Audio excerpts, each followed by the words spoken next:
Today's show is brought to you in part by Squarespace. Whether you need a portfolio to showcase your work, a store to sell your products and services, or a blog to share your ideas, Squarespace has it all. They'll give you everything you need to make your next move into a reality, including a free domain.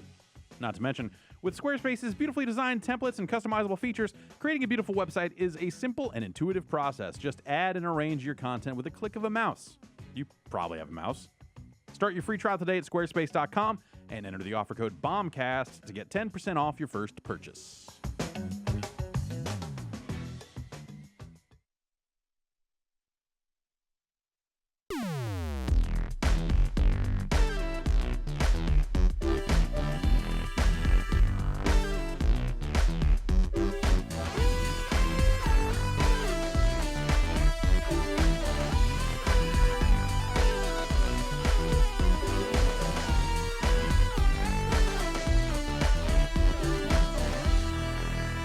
Hey, hi, it is Tuesday, April the 4th? It's April the 4th. Yeah. It's April. I'll take it. Can we at least get the month right? I changed my Men of Game Development calendar yesterday to April. Right. I'm fairly certain. Okay. I'm giving up on the day, but as long as we can get the month. 2017? Sure. Okay, I'm pretty sure it's 2017. All right, we've got the year I'm pretty clear on. This is definitely the Giant Bombcast. I don't No? know. Yeah. That's what this is? We're not so sure. I'm out. I don't Probably. know. I don't know anything. Yeah. Except I'm Brad Shoemaker. You're Jeff Gersman. Hello. Jason A. Stryker. Hey, how's it going? Hello. Hey. Hi. Howdy. Howdy. GameSpot double whammy in the house. Whoa. Boom, boom. We're actually the same person. Oh, yeah? I Yeah. get mistaken for Peter Brown over here all the time. You guys are like a single amoeba that split in two. I came to. Now I there are went to two of you? Comic-Con That's one how year. 1UP worked, right? It was just like, even though... You find a white guy with a beard, you grow him in a little petri dish, make another one. vat. It's why I grew the beard. That explains so much about the games media. Yeah. Just popping out of vats, cloning tubes. We wear different shirts though. Yes. Yeah. Gotta I dress like an gotta adult. differentiate somehow. Just Justin like a cartoon Haywald. character. Is that what you call it? I'm a businessman. Okay, yeah. That's, yes. Justin Haywald, Peter Brown Yo. from GameSpot, formerly of 1UP. I'd kind of Yeah, forgotten that you we guys both were worked together. both also at 1UP like a bazillion years ago. Yeah.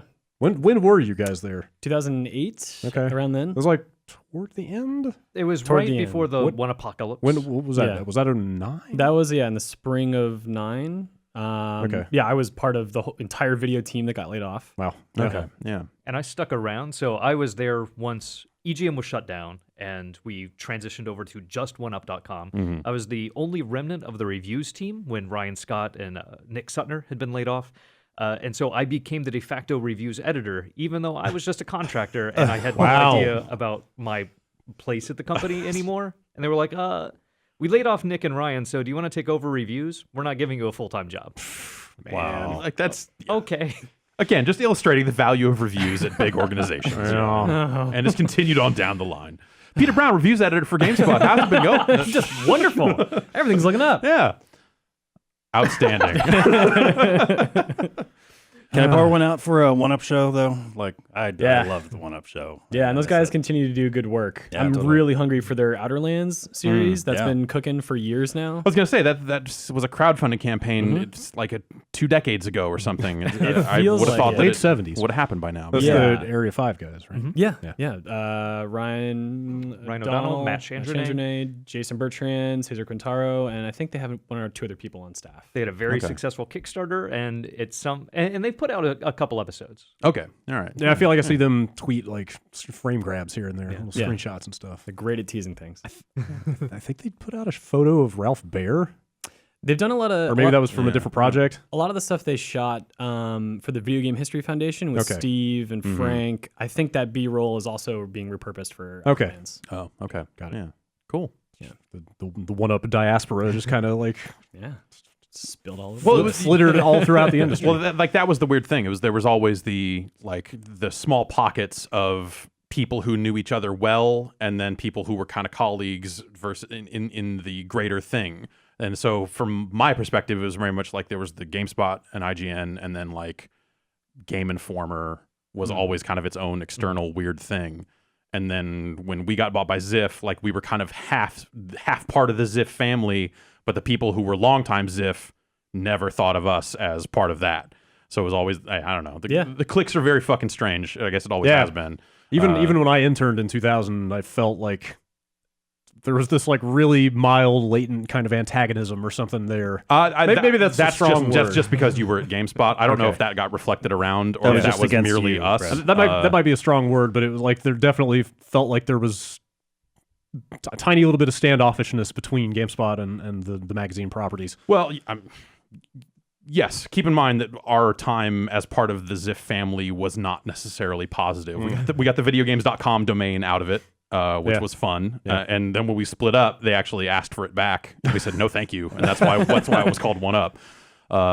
And then gosh, I don't know, like we came together, and then we all sat in a room with Johnny Wilson, who was the head of CGW at the time, and he proceeded to berate us about how online video game journalism was useless and terrible and all this other stuff. It was like, oh, GameSpot, you guys just do, what do you call them? Shrink pop reviews. And they had like a whole phrase. It was like, you feel the shrink wrap popping off, and then you write the review, shrink pop, that's GameSpot. And we're just sitting like there. It was down at the fucking marina. Like they rented a fucking room at the marina, and it's all the GameSpot editorial staff sitting here like this while he just fucking walks around and does this shit. And we're like everyone just walked in there and went, fuck that guy, fuck this whole thing. Like that was like our first experience of like, we're part of the Ziff family. So it's like, oh, check this shit out. Fuck this.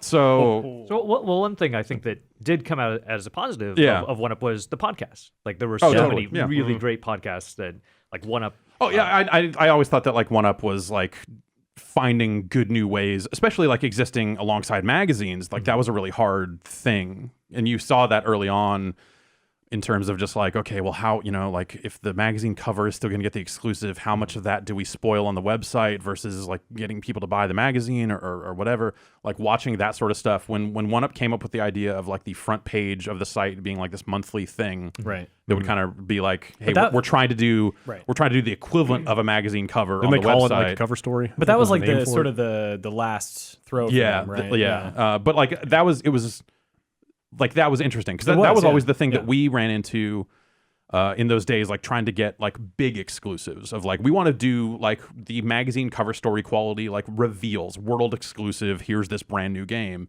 And it was hard for online to secure those because the top slot was gone the next day. So watching One Up try to actually solve that problem in a way that we never did, like that was really cool. And then the podcast stuff, we started the hotspot in like 2004. And like One Up was probably right around that same time of starting stuff up.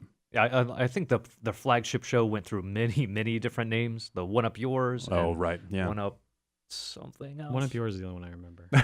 There were a couple others. We had a lot of different. We had a rotating host, like the Garnett Lee for a long time. David Ellis, I think, after Garnett Shane left. did it for a minute. Shane. Yeah. And then EGM or CGW, GFW radio with Sean Elliott.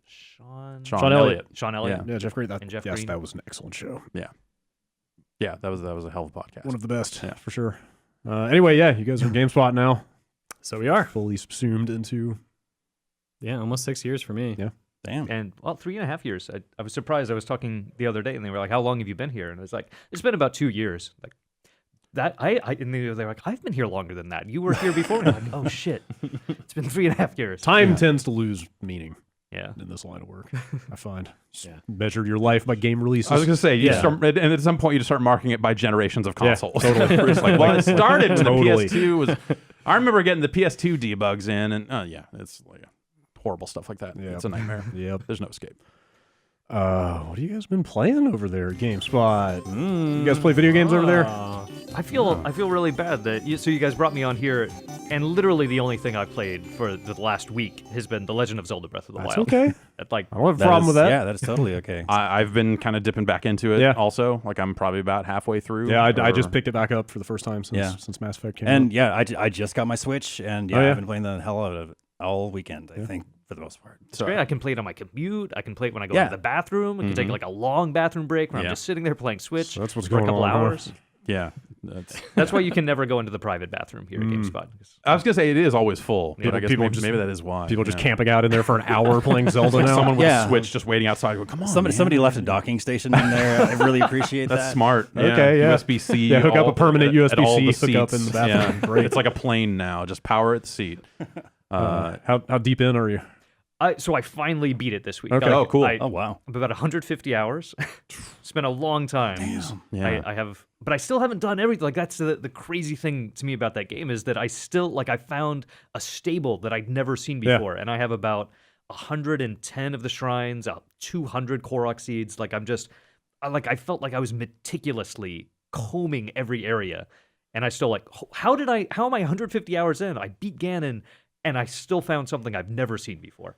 Yeah, it's crazy like that. I don't know, and do you find yourself, now that you've kind of finished the story portion of it, are you still I'm going to go back in there and find the rest of that stuff? Or are you maybe no, this I want is... to. Okay. I mean, the story, honestly, the story feels like one of the weakest aspects of that game. The best part is that I feel like I'm creating this story on my own. That even from the very beginning, where it's you kind of go through those first couple missions, and then you're given the mission of beat Ganon. Right. Yeah. However you want to do that. That's a great... Yeah.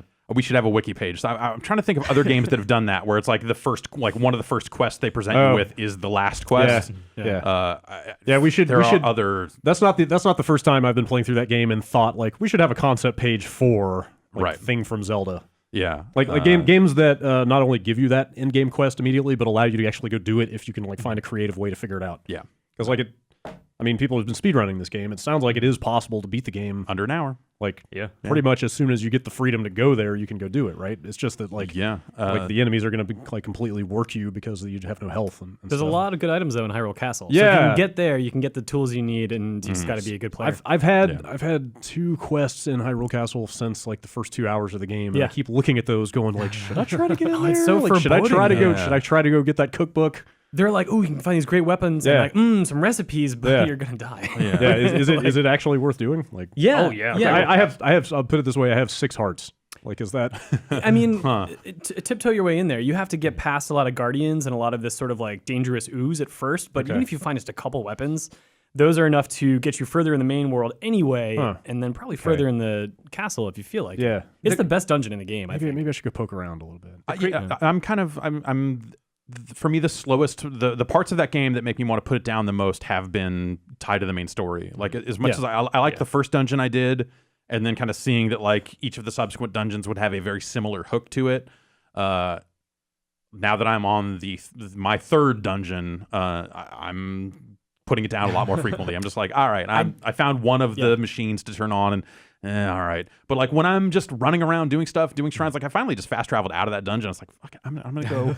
I have 12 hearts. I just need 13, and I'm going to go do that. And that's been so much more engaging and exciting and fun than anything the game has tried to craft, I guess. I don't think it needs those dungeons at all, or the traditional Zelda dungeons. stuff. I mean, though, I'm not saying they're bad, but I don't dislike them. I do think that the boss fights are bad.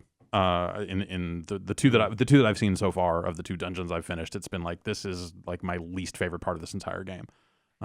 So I love The Witness. I love puzzle games like Professor Layton, and for me going through and finding these shrines, which are just mini puzzles, is so fulfilling. I love that so much. And the shrine is or the divine beasts are more a really hard puzzle.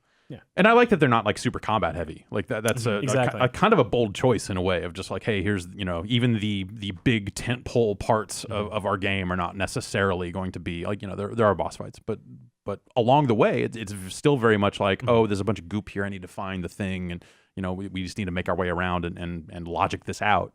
I like that a lot. Versus looking for keys and maps and stuff to open up new corridors in the dungeons, right? Which the series has kind of always done. It's always weird to me. There are some shrines that do have keys. Yeah, the first time I found a little key, I was hang on, I thought you guys got rid of this stuff. Yeah, but it's fine. Whatever works. The shrines are amazing. I have yet to see, except for the the really the combat generic combat shrines. And even those, I haven't seen a ton of those yet. So it's been, when those have popped up, I've been well, whatever, I'll murder this thing. It's fine. Yeah. Like, you find a lot of them. It's kind of surprising how frequently combat shrines There's pop that. up. There's that one out in the middle of the ocean with the one dude has like 3,000 health. The major test of strength, I think. Yeah, I tried to fight that guy and realized I was going to burn through every weapon in my inventory trying to kill him. I burned through everything. And then I just loaded a save. I was like, oh, I'll come back to this later. No, like I just like, well, I'm just going to use everything I've got here and murder this thing straight up. Yeah, I constantly am using the shittiest weapon in my inventory, which is like... Yeah, you get rid of it. Burn through I it. guess use your good shit, I guess working is intended, but yeah, like I've got weapons in the 50s now, and I'm still using something that's like 20 because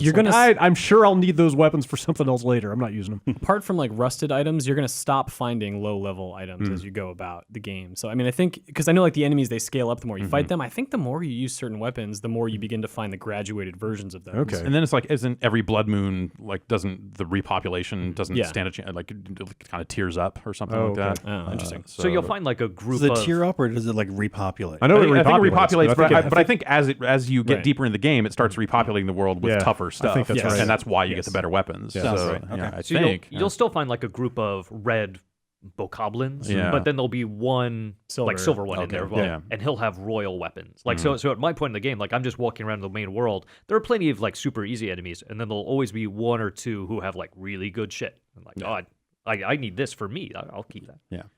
Yeah, it's a tremendous game. The patch didn't necessarily clean it up as much as like people are like, oh, it's awesome, they fixed it, and they're like, oh, great, let's check this out. Like, So question: are you playing this and measuring it on a TV or on the tablet? Both. It's so I'm in the forest. Yeah, exactly. Where it is its worst. And kind of went there to check it out, and on a TV it is still pretty bad. Yes, that's what I've heard. Like it's better. I mean, it's better in both cases, but it's still maybe not better to the extent that I was kind of hoping for, the way people were talking about it. But you know, it's a minor point. It's not the entire game, so whatever. I'm sitting here, I'm playing the Wii U version, just looking at you guys like a bunch of high class assholes. Well, you know, Pinky's out with Pinky in the air holding your Switch. I reissued my friend code, so it's a little more exclusive now. I mean, like in the grand scheme, obviously, like Zelda has run worse on the N64 or whatever. Like, yes, in the distant past, but that version has got some issues.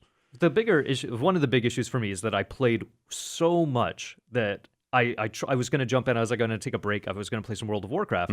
Jump into World of Warcraft. First thing I do is go to a ledge, jump off. Right. I'm like, oh, I can't fly. That doesn't work at all. I go turn back around. Like, no, I can't climb up things. Like, I just want that in every game now. Just the ability to look at that and go, I'll climb that. It's the thing that leads to like you almost wanting consistent experiences across games that don't have any reason to have those, because like, you know, like I played a bunch of Wildlands, I played Horizon, I played Zelda, you know, so there was all these open world games that had very different ideas about ways to get up surfaces.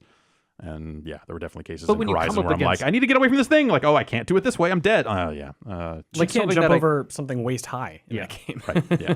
But when you see like a very simple thing to traverse, and like other games, like here is this obstacle that you in a normal real world you'd be able to step over, in Breath of the Wild, it's like, no, you can climb over this little, you'll clamber over it. And then when you go back to other games, when I go back to other games now, it's like, well, why can't I just traverse this dumb little thing you put in my way? Yeah that's video games. Yeah, like, it's kind of cool though that Zelda has been so, and not a place you'd expect it to be, but like Zelda has been just so open and so capable that it makes all that stuff in a lot of other games stick out. And you're just like, this is ridiculous. It's going to be interesting to see what happens with other open world games that try to mimic what Zelda does. Whether or not they can succeed or fail at that will, I think, both paint an interesting, you know, retrospective look at Zelda, but then also like, oh shit, maybe Nintendo is the only one who can do this. Well, I mean, they've got the time, they've got the money, and you know, like in some sense, their back was kind of against a wall with this. Like this game had to deliver. They haven't had a success, like a real success, in a long time. And there are plenty of other open. I mean, you know, if you look at the inspiration they're taking from, you know, some of the survival games on the PC or something like that, like plenty of other games try to do systems and try to kind of work those systems together into something magical, but you see the systems a lot more frequently in other games, where I feel like Zelda has got like a nice coat of paint over it that you just go like, this just feels right. It's just there's a nice seamless blend of things going on that just feels like a nice living world. Yeah. It's whatever. It's a tremendous game. It's not, you know, I've got my issues with it, whatever, but it's great. Do you have to do the beasts in any order? No. Just whichever one. You don't even have to do them. Oh yeah, that's right. I guess you're right. And if you don't do them, it makes the sort of final climactic battle far more difficult and interesting. So there are meaningful changes there? That was something that I watched the full speedrun video like a month ago now, or I don't know, a while ago now. And when I saw what the final confrontation looked like there, I was like, man, if they make me do this stuff out in the world, then do it again here, I'm going to not play this game anymore. I was disappointed that I didn't realize that I could avoid the dungeons, or at least I didn't realize what the opportunity would be if I avoided them, because I found the final battle to be a little bit easy, and I would have really liked to experience it the way I saw it in the speed run, but my hands are tied now that I've finished those dungeons. I can't undo what I've done. Yeah. Like, I'm at a point in the game where only Lionels really can kind of give you a challenge. And the last spot, like, Lionels are more challenging than Ganon. Well, Lionel's a pretty fucking tough. I was like, no, I got one-shotted by one last night. They're just not power hungry like Ganon. That's why there's no, They work on their fighting skill. They don't have other aspirations. They're just like, I'm just going to be tough. That's me. If you walk up, mountain. If you don't take out your weapon, like, they'll just kind of stare at you, and you can just walk on by. As soon as you take out your weapon, they get pissed off. Okay, but if you just walk by, they'll just stare at you. Just be like, hey, what's up?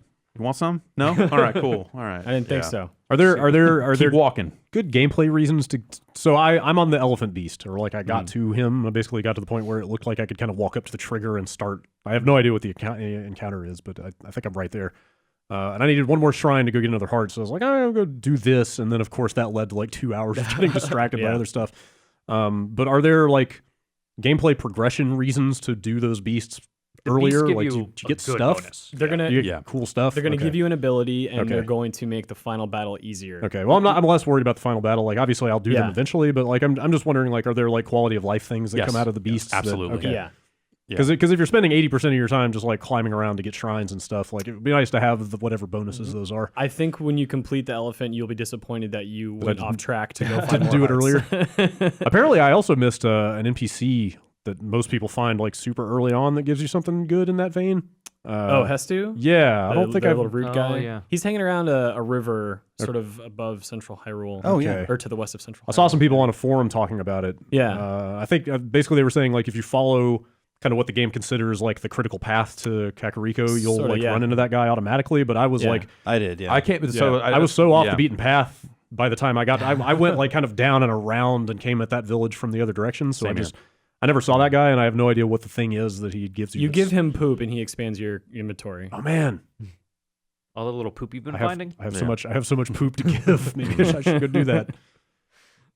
All right, fine. That's like item. That's like item number 37 on the to-do list. In some ways, he is the most important character in the entire game. So I actually beat the game without expanding my inventory more than the first time that you meet him. Oh, wow.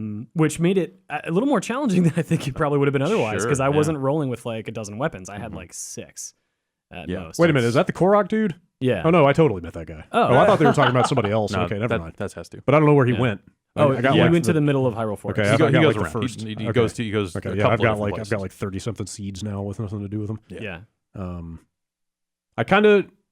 I mean, I know they give you the map annotation stuff, but I almost wish there was like a note-taking, like a fifth order sort of like to-do list function. Because I mean, there's like story quests, then there's like the green side quests, and there's like the blue shrine quests and stuff. But like, I feel like people keep mentioning things to me that the game doesn't track for you. Yeah. Like just like, oh, at the top of this hill, they've spotted certain types of wildlife, or like, oh, there's a white horse up there that you should look for. I mean, you've got some icons that let you do stuff, right? But it's not enough. Like marking things like a great fairy fountain, for example. It's like, well, the closest thing that makes sense to me is maybe like the crystal image, but also that's what I use for marking ore. So, I ended up having to like redefine how I... Well, the season pass is going to come with some new map functionality. Oh, I can't wait for the new map feature. Whatever it is. What that'll end up being. Like, I guess I actually just need to get a notepad out and like write the stuff down, because just write in the back of the manual. It's fine. I mean, all the UI is kind of not great. That you have, like, you can organize your armor and weapons, but you hit that and it just kind of, by either power, when you do your armor, it either... does it by types of item or sets of item. Right. But then when you go to your actual items, like it just puts everything like, here's all your fruit, here's all your meat, here are monster items. And you don't have any ability to kind of... Right. It's like I think it's pages of like it's worse for your recipes. Like when I want to, like if I want to organize this by the number of hearts they replenish, I don't have that option. It's by the effects that they give. Yeah. Like that's kind of annoying. Yeah. It's stuff that would be less of an issue if you had a subscreen. You know, like if this was a Wii U game first and foremost, and they hadn't stripped all that stuff out, then like I feel like a lot of UI stuff we wouldn't be talking about. That stuff just hasn't bothered me. I'm playing exclusively with the Pro Controller. Like I don't even think about the tablet being involved in that game, and I just haven't had that much of a problem with it. But I guess you're good then. Yep. Well, I am the best at inventory management. I will take a jumbled over inventory over a limited inventory. Like I know they limit the weapons and arrows and stuff, but like in terms of mats, just like the food and stuff like that, like does that ever fill up? I've got never like seen 6 it. pages of so, that stuff or something, and it's just keeps going. Yeah. Yeah, mats are unlimited, but recipes don't. You only have 3 pages of things you make, Oh, okay. so that you can fill that up. Yeah. Hell of a game. Yes. Hell of a game. It's good. You guys play anything else? Yeah. What else is going on? You been playing Persona? Just a little bit, not enough to really dive. Has anybody been playing it. Persona? Like that's out. We recorded today. that video like a month and a half ago, something like that, and that's up on the site now. And that's it. That's like the first hour and a half. So that's really all I've seen. It doesn't have any fighting same in here. it really. So it's. I have my copy coming in the mail. I pre-ordered the dumb special edition. Oh, okay, yeah. The bag. Yeah, I was all right. It looks interesting. What kind of bag are we talking? It's like a school bag, like a gym bag. Put your books in there. Yeah. When I go to school. Yeah. Do you guys care about Rocket League at all? Sure. I love the shit out of I care about Fast and Furious, Yeah? so in that yeah. sense, I do care about Rocket Okay, League. yeah. So that happened. Wait, Yeah. They put out more Fast and Furious cars. They had some. Yeah. But more importantly is the new mode, Drop Shot. Have you played that? Yeah, I have not played- yet. I played Yeah. one match of that. Oh. Do you like it? I like it. I wasn't sold on it. Because you played one match of it. Yeah. So what is the difference here? So the difference is there's no like goal on either end. You actually create a goal by making sure you're the last person to hit the ball before it hits your opponent's floor. You hit the same spot twice and it makes a goal on the floor. Okay. So your team can all contribute to creating a goal, but then pretty much anyone can knock it in at that point. And so the trick then becomes being the last person to touch it before it hits the ground, depending on what side the ball is falling on. So anyone can play defense as long as they can hit the ball just before the enemy hits it on your side. And you have unlimited boost as well. So it's this game where you're sort of training at all times to understand how to use aerials. Yeah. So So is it all the same physics and all the same speed of Yeah. ball movement Yeah. and stuff? Okay. Yeah. And so- the floor is made up of hexes, so they're like Right. breakaway hexes. Got it. different Yeah. sections, yeah. Okay. And I think you have to hit a given hex twice, right, to break Yes, it. once to highlight it, a second time to break it, Yeah. depending on how hard you hit it, and you can actually build up energy in the Yeah, ball there's by like some kind having of multiple charge teammates mechanic. hit it in a row. Okay. Yeah. Then you And- can open a bigger goal. And once the hole is open, it doesn't matter what color it is. Like, so to break it, it has to be the opposing color. But Right. once there's a hole, it can fall through at any color. And which side of the court it falls through a hole in determines gets the who point. scores, right? Yes, Okay. and then that side is reset while the other team's remains broken in whatever way it was. Oh, So it's like I think it's a pretty good experience in its own right, but holy shit, is it an amazing way to train for jumping back into the regular mode. Because you spend so much time like not concerned about using your boosts, not concerned because there's not usually a goal that you have to worry about. You're only focused on touching that ball, no matter how you can. So you get really good at learning how to like create a mental trajectory and follow through on that. And like figuring out aerials, which was always, as someone who didn't play a ton of it, And like if you that was whiff- always the thing that And was. if you whiff, you're leaving your goal wide open, and someone else Right. is just going to score it for you. So now that sort of danger isn't. Yeah, there all the it time. has such a different feel to it because you're aiming vertically instead of horizontally. Right. You're not aiming at a goal in front of you. You're trying to shoot the ball down at the Yes, ground. in fact, it's a weird thing. The kickoff, the ball jumps up in the air, so everyone just takes off and Yeah. tries to slam it down, which is a great. They did that with the basketball mode, but Yeah. I hated the way that those maps worked. So this is a really good introduction, I think. That's cool. Yeah. It's been neat to see them continue to expand on that thing. I wonder, like, do you get the impression that that stuff has any legs, or is it just people just like, oh, this is a goofy little thing that we did for a couple of days, and now let's go back to the regular mode because we're serious about Rocket League? I think I saw that behavior with the basketball and the hockey stuff that came out. But Yeah. this mode, I mean, I haven't. It's only been out for like a little over a week, Hmm. maybe 2 weeks. And I've played about 20 matches, but I never have a problem finding a match. And people seem to know what they're doing now, Yeah. so it seems like it's working pretty well. That's cool. I've got a few people in the office who like it after playing it, so Mm-hmm. I don't know. I dig it. It's nice to see that it's not just another one of these editions that's like, guess what? It's a new sport. Because I can't really. I mean, maybe it's like volleyball, but not really. Yeah, I was like, that sounds volleyball-ish, Close. Badminton-like or something. But Yeah, they I don't weren't know. so focused on constraining themselves to the rules of that game, right? Like Yeah. maybe that was just sort of a rough blueprint, and then they erased what they had to and rewrote it. Yeah. Yeah. Cool. Also, PaRappa the Rapper Yeah. is out. That Man, remaster you're so is out. bad at PaRappa. What? Oh. PaRappa is bad at me. There you go. PaRappa ain't that's bad right. at nothing, man. Well, don't diss PaRappa. no one can. I mean, I guess you could try to diss the aesthetic and the charm. Like all that stuff's great. I like all that stuff, right? But Yeah. PaRappa's pretty good. no, dude, the What- rhythm stuff is bullshit. Wait, what are you guys saying? What are you trying to say? Okay, look, that game came out in '96. Are you both going to sit here and talk shit about PaRappa the Rapper? It is okay. Look, Happily. What I have walked into? I love PaRappa. What the fuck? I love PaRappa the Rapper. I love PaRappa the Rapper, the video game. It maybe has not aged super well. Fucking seriously telling me that PaRappa the Rapper does not hold up. Its rhythm system is broken. Okay, first of all, what is this? What is PaRappa the Rapper? No, I mean, this release. It is a a 16:9 version of PaRappa the Rapper. Did they redo the art? Yes, yeah, but outside of only the cutscenes remain the cutscenes, same. yeah, those are pre-rendered Low-res. videos. Like that look old PlayStation 1 looking. All res, Still all beautiful. poor Story artifacts. is unchanged. Yeah. But is the the- is- unlockables is similar. They is- put trophies in it. You know. Okay, is the in-game art at least like nice HD? It's crisp, very nice. Okay. Yes, that stuff. The in-game stuff looks better than it ever has looked. It is Okay. fantastic. Okay. If you want to just look at screenshots and/or video of PaRappa moving the way PaRappa does, this is your game. I do. I recommend that you buy PaRappa the Rapper. Just don't play it. Yeah.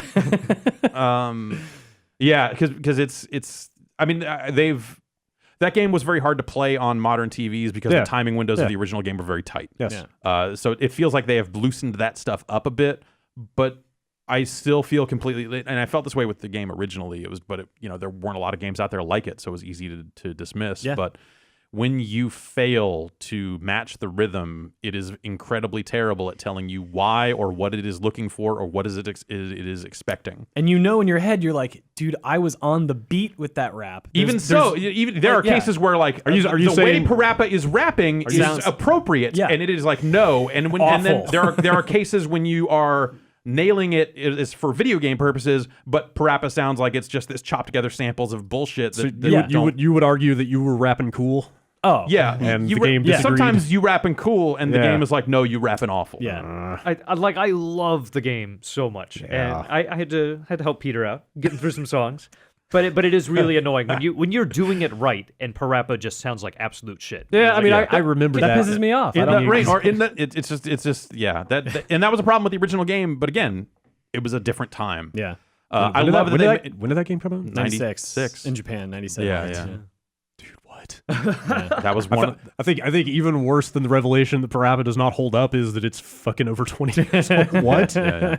They had a PSP remake of it, Right. That was Yeah. also really bad. No, that was one of the first games that we imported, or it had to be. I mean, just by virtue of when it came out. But when we started doing video GameSpot, that was one of the first games we brought in. Japanese release was all the same music, right? There was no It was Japanese all language English. version Yeah, of the that thing. menus were different. That was it. Yeah. But the Asian version came with a really nice, like, hey, here's what these menus mean. And you're like, fantastic. What a bummer conversation this is. It's awesome. It's like $11. Like it's worth it for $11. But I feel like people should know that the gameplay has not aged super well. All right. It's a little. For older people, I think there should have been an exhibition mode where you just kind of watch it and then listen. Yeah. And like, oh, this would have made you very There happy. is an easy Maybe they should mode have- that widens the windows, but it's only the first 3 levels. That's what I was going to say. And that's Yeah. what sucks because it feels like, okay, sure, I could play these to get through it, but I can't see everything. Yeah. More games should take a cue from everything and just have an autoplay mode. Totally. Yeah. There are actually quite a few games that I would like to just watch play themselves. That's and That's Twitch.tv YouTube. is ready to serve you. There's something different about the game doing it. Yeah, I agree. There's something quite different. Like I haven't started playing everything yet, but I keep thinking about turning it on and just letting it go. You will eventually get all the trophies. And if that you seems do like a seems like a really that's- shitty way to play everything because it seems like a game you should actually play. I enjoyed. not just- I ended up playing a little bit more of everything Yeah. over the weekend, Yeah. and I enjoy it. It is a very relaxing Okay. experience. I like its message, even if I don't agree with all of it. But in the context of I'm having this very relaxing time, Yeah. and here's this philosopher telling me why it's so relaxing. In the game's view, I guess I ended up. Yeah, it's nice. It's a nice time with everything. So I should But- play it and not autoplay it. You know what? I what think you're saying. I think you should do a mix of both because it autoplay. Like you set the You can controller definitely down for autoplay 10 it later. seconds. I'm just it saying, starts like, autoplaying. Like my first experience with the game should not be to just like like pull the cord. No, and let it go, I would get right? a feel for the controls and do like do it by feel. You know, if you're like, hey man, I just want to check this out for a while, like let it do its fucking thing. Just want to slump on the couch. Exactly. And I so over the weekend I did a mixture of both. Like I played it for a while and like, oh well, I definitely want to go hear some more audio. I want to get some thoughts. I want to go here. I want to see this. I want to turn into a turd. But at some point it's like, now what do you got? Yeah. And let it kind of do its thing. So, I unlocked a few more things since the quick look. There are a few more things with like you can scale up or down at will, and that's ridiculous. So it will get all the trophies itself. I have not necessarily done that. Yeah, but I think you got like 3 just during UPF. Right? Yeah. It should do it. There's no. I can't think of any reason why it wouldn't eventually get all the trophies itself, because like most of the trophies I have remaining right now are be everything, be every single object in these categories, and it will eventually do that. And the stuff you unlock later in the game actually makes it a little bit easier to kind of be those different things and stuff. And yeah, it's a very cool experience. Yeah. I love PaRappa the Rapper. I have a little PaRappa holding a McDonald's fries. When you pull the fries away, the string comes back in and PaRappa just shakes because he loves French fries. I have a bigger PaRappa that's still in the box. I have the PaRappa hat that they started reselling again recently. Yeah. I like PaRappa the Rapper 2. That's how much I like PaRappa the Rapper. Yeah, I don't have much experience with that, but Joey was saying that game fixes all the timing issues and maybe even has better music. I think the music is worse. There's one track that I like a lot in PaRappa 2, and it's the chiptune kind of like remix of all the stuff that came before it. I think that's a really cool moment. But what was the story in PaRappa 2 is really dumb too. Like all this noodles stuff. It's just because the first game had there's a through line to that thing. You're like, okay, well he's got to get a driver's license. He's got to do straight up from zero to hero, man. Yeah. Did 2 come out here? Yeah. Wasn't there one of those Nana Onsha games that didn't come out here? There was, we got Jammer Lammy. Jammer Lammy came out here. Jammer came out here. I'd swear there was one Japan-only game in that, like, it's not really a series, but those types of games. Yeah. I swear there was one. No, that stuff all came out. You're thinking of Cool Tune. Yeah. Always. Always thinking of Cool Tune and Cool Jam. I don't know what that is, but SNK thing, Dreamcast and Neo Geo Pocket Color had a link cable. Mm-hmm. Actually, a good game. Weird. Yeah, I like that. Not bad. It's no Guitaru Man, but what are you gonna do? Yeah, what is? Yeah. I think we're probably actually due for another re-release of Guitaru Man. On the heels of this, I definitely found myself thinking like, I would, because that is a more active. Wasn't there one not that long ago? Yeah, like in the last few years. Yeah, I think it was. They put it on or was there a new PS2? Guitaru? Didn't they make like a new Guitaru Man? They ported it to Or PSP. something. Maybe that's what I'm thinking. It was a PSP game because they did that around the same time they did PaRappa. Right. I guess that's what it was. Yeah. That was also 40 years ago. Right. Yeah. Yes. Yeah. So they're probably about due. At the height of the Cold War. I hope that this eventually leads now that they've kind of built the business pathways that it takes to get a PaRappa game out, because of the different people involved in that process. I would very much like to see them make PaRappa 3. I hope that this leads to them actually making a modern PaRappa game. I don't know what that even fucking looks like now. I barely remember this, but didn't some insanity go down with the voice actor of PaRappa? Yeah, Dread Fox. Yes, Dread Fox is some point. Dread Fox is maybe you might need a new voice for PaRappa. Yeah, I have no idea what happened. I just remember people talking someone on NeoGaf paid him to do an appearance or something like that, and the guy backed out, and the NeoGaf person was essentially like, okay, well, you can get my money back, and he was like, man, you're not worth my time. There are a lot of there's a huge blog dedicated to just this multi-year argument. So I'm glossing over so many details. It's worth looking up. It's very strange. Yeah. Yeah. So maybe that would be weird at this point. But they did a new PaRappa anime, recently. I want to say last year. It might even still be airing in some capacity in Japan. But there's kind of new PaRappa stuff happening. Parappening? Parappening. Wow. What's parappening? What's parappening now? I'm trying to get off this podcast. Is it working? That's last appearance from Peter Brown. Thank you for being here. At least now we have a title for the podcast. At least that work is done. Yeah. I would really appreciate a PaRappa 3 should they choose to go down that I mean, road. what would that be though? Would it just be the same game but with like better timing and better stitching of the samples together? Well, I mean, or that is it, would like, be great, but I think the gameplay in the wake of like the decades of rhythm game that has happened between these games, I think there's a lot of room to do something fresh. It'd be great to get a Q-Tip appearance in PaRappa style. Yeah, I'd like to see him. Yeah, I mean, so guest appearances. they put out a soundtrack. There was like a mixtape type thing that they sold in Japan. It was like Tommy Boy Records did it. So it was like, here's De La Soul rapping over PaRappa music. Like there's kind of there is some history for even that sort of stuff too. Damn. So that would be amazing. Yeah. I think there's room for PaRappa to be alongside like actual hip hop performers in this paper cutout style. Like, yeah, that would be great. But like, I think like a total revamping of the gameplay and what that entails and stuff, I think would probably be in order at that point too. I mean, Snoop Dogg does a lot of Call of Duty stuff. Method Man. True. Yeah. Voice packs. I took the plunge. I fired up the PC version of Call of Duty and checked out the Method Man voice pack. Was it good? I watched a video. A lot of his lines rhyme. Nice. In a way that I really don't appreciate. You think he ad-libbed any of that stuff? I suspect all of it They didn't sit him down with a bunch of prepared. Oh, I hope not. Okay. Maybe they had I'm sure that they had you need to call out that there is a vulture, a friendly vulture. But I don't know. A lot of it sounds like they did not have a lot of time with Method Man and maybe just kind of knocked it out. Yeah. Also, PC version of Infinite Warfare. I hope you like playing against bots. I tried looking in every mode. Also, they've totally renamed all the modes. Like, it's been a long time since I loaded that game up because it's not that great a game. And where they used to have, hey, do you want to play Team Deathmatch or do you want to play Capture? Like, all their playlists have been renamed to. There's literally one called New Shit. And there's another one that was called Sweaty Tryhards. And so they were like combining different modes and like trying to build playlists around sort of stuff. But like every single one of them has some dumb cutesy name like I Can Has Ball and fucking dumbass internet shit that you're just like, Do you think they did that across all versions? I don't know. I'd only played on the PC because that was where it was easiest for me to experience the magic of Method Man. And nobody's playing?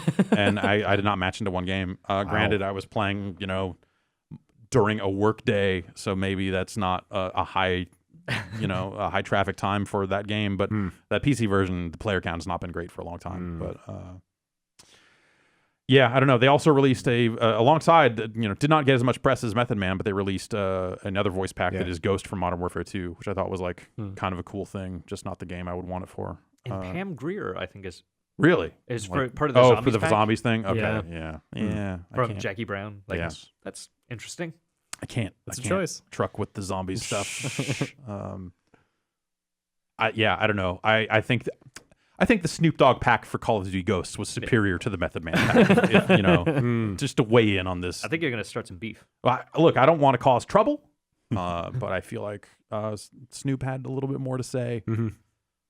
I still prefer Ice Cube from Black Ops because that was purely in character the whole time. It was very natural fit. But there you go. Plus, he's Ice Cube. Mm-hmm. Have you guys kept up with the Neo Geo stuff on Switch? A little bit. I bought Neo Turf Masters. Yeah. And that I feel like I'm done. Like I don't know. It's hard having so many Neo Geo cartridges and so many different ways to play Neo Geo games at this point. The hamster releases with no online support and all this other stuff has been really hard to justify. Like I've purchased every single Arcade Archives release that has come out on the PS4 on the Japanese store. But I've not purchased any of the Neo Geo re-releases. It's still a delight for me. I don't know. I have a Neo Geo, but I don't really own games like you do. So now that these ports are actually looking good, it's even easier for me just to like drop that $8. The day that Metal Slug came out, I didn't know it was coming out. And in my mailbox that day, I got a copy of Metal Slug for Saturn that I bought. Nice. So it's like, great. Hey, you can never have too many Metal Slugs. No, that's true. Also, I would think that like the actual real advantage of the Neo Geo stuff on Switch is like how many other ways are there to play Neo Geo games portably? Like, is there any other major portable device that There's can run that? there's some Gold. There's some anthologies for the PSP release as well, but those are a bit hamstrung. And also, like, who's going to carry a PSP around at this point? Me. I went to Portland. Okay. And I bought a thing that you guys are going to mock me for buying. Let's hear it. Panzer Dragoon Saga. Wow. Oh God, That's From a brick and mortar store. Wow. Did you actually go to Portland go up just there for that? that? No. Me and my Okay. girlfriend were taking like just a random break. Let's just go up there. All right. And Not a relationship break, like Right. PTO. Yeah. Like, let's go up there and swing for a bit, and then we'll come home. Portland is the city for it, I guess. honestly. So is Panzer Dragoon Saga is the game. That is For swinging. one. I don't know either. So, like, how did you come upon it? Did you know ahead of time that it was in town? Well, so I went to Portland a couple years ago and found their game stores, and so I had a pretty good lay of the land. Most of them stink; they're really bad. But this place in Beaverton called Retro Game Trader, which sounds like it belongs in Tokyo. Yeah. Not Game Trader. There is a Game Trader. Don't go there. That place sucks. It's in a mall. It's no good. But Retro Game Trader is packed with things like Game Boy Lights, like Pippins. Cool. Oh, wow. Just like all All sorts right. of just rad shit. Yeah. They had 4 copies of Panzer. Wow. But only one that That's like That I 20%. That's like 20% of all the copies I produced. think there's like 15,000 total. Oh, in the really? West. That's more than I. I think they did a reprint. Oh, they did. Okay. Yeah, okay. yeah. Is there a way to tell the difference? Do people like No. prize the first run better? No, or so something? there are both black and white inserts. Now, since I bought the game, I've been looking into this. There are black and white inserts that hold the multiple CDs inside, but people have confirmed with their launch day copies either having the black or the white or a mix of the two. So there's really no good indication that I'm aware of or that people online are aware of. Wasn't the first run only like 4,000 or something? 5,000. It was either 5 or 10 because that was the two different counts. I forget the order. It's a game I've wanted since it came out. I didn't have a Saturn when it came out, and it's just I've always been put off by the price. When my girlfriend, it was my birthday, she said, "Well, I'll split it with you." So I said, "Fuck, I'll never get this opportunity to pay so little." Yeah. Should I ask? How much? I don't know if I want to gloat about it. It's a little weird. So a little bit more than the current eBay average. Okay. I was able to talk the guy down, and I Really? and I really like the store a lot. It's a really good store. I was holding the copy there. It's not like I'm buying something on eBay and like waiting for it. And I also didn't have to pay tax because it was in Oregon. What's your opener? How do you haggle that down? Hey, you got 4 of these. Well, they're not moving, are they? How I haggled, well, that's part of it. They were those last 3 were in kind of crummy condition. The one that I bought was in good condition, but the sort of moment when it happened, when he was like, well, I said this sounds a little high, and he's like, let me go see what they're priced at, and he was using price charting, which I don't really love so much. Yeah. So I just quickly whipped up my phone, eBay, sold auctions, looked for like 10 of them, and I was like, it's a little bit over 500 at this point, and he's like, oh, I'm seeing 550, so I'll knock off 20, which didn't get me as close to 550 as I wanted to be. But hey, I was only paying for half the cost. That's And I'm really happy to have that game. I haven't had a chance to play it yet, but it's one of those things where, especially like you probably realize when you collect certain things, like once in a while you look forward to something and you get it and you're like, oh, shit, maybe I didn't want this as much as I really thought I did. or doesn't have that impact. Or you don't necessarily, you get it and you go, cool, all right. And you don't necessarily rush to play it immediately. So I still haven't had the chance to play Yeah. legitimately, but I cannot wait to actually start playing because I have tried many, many times to play this on emulators or with like burn discs using the swap trick on my Saturn. Yeah. I had a shitty experience every time, but the game itself has been very interesting. I just love the atmosphere of that series, and seeing how they kind of fit it into an RPG is super cool. Game's only like 15 hours long, despite being 4 discs. It's a short game. I really can't wait to play it. And I have none of that like regret. Like I really do feel, I don't even think about what the cost was. It's just like, this is a game I've always wanted. I'm glad I have it. I'm probably never going to part with it. So I've been really happy about that lately. Are you going to display it? Huh? Are you going to display it? No, or- I don't like to do that. Put it on a velvet pillow. I mean, I've got Glass stuff case. in storage. The stuff that I want to play or at least look at once in a while, I have on a few shelves in my room, but that's about it.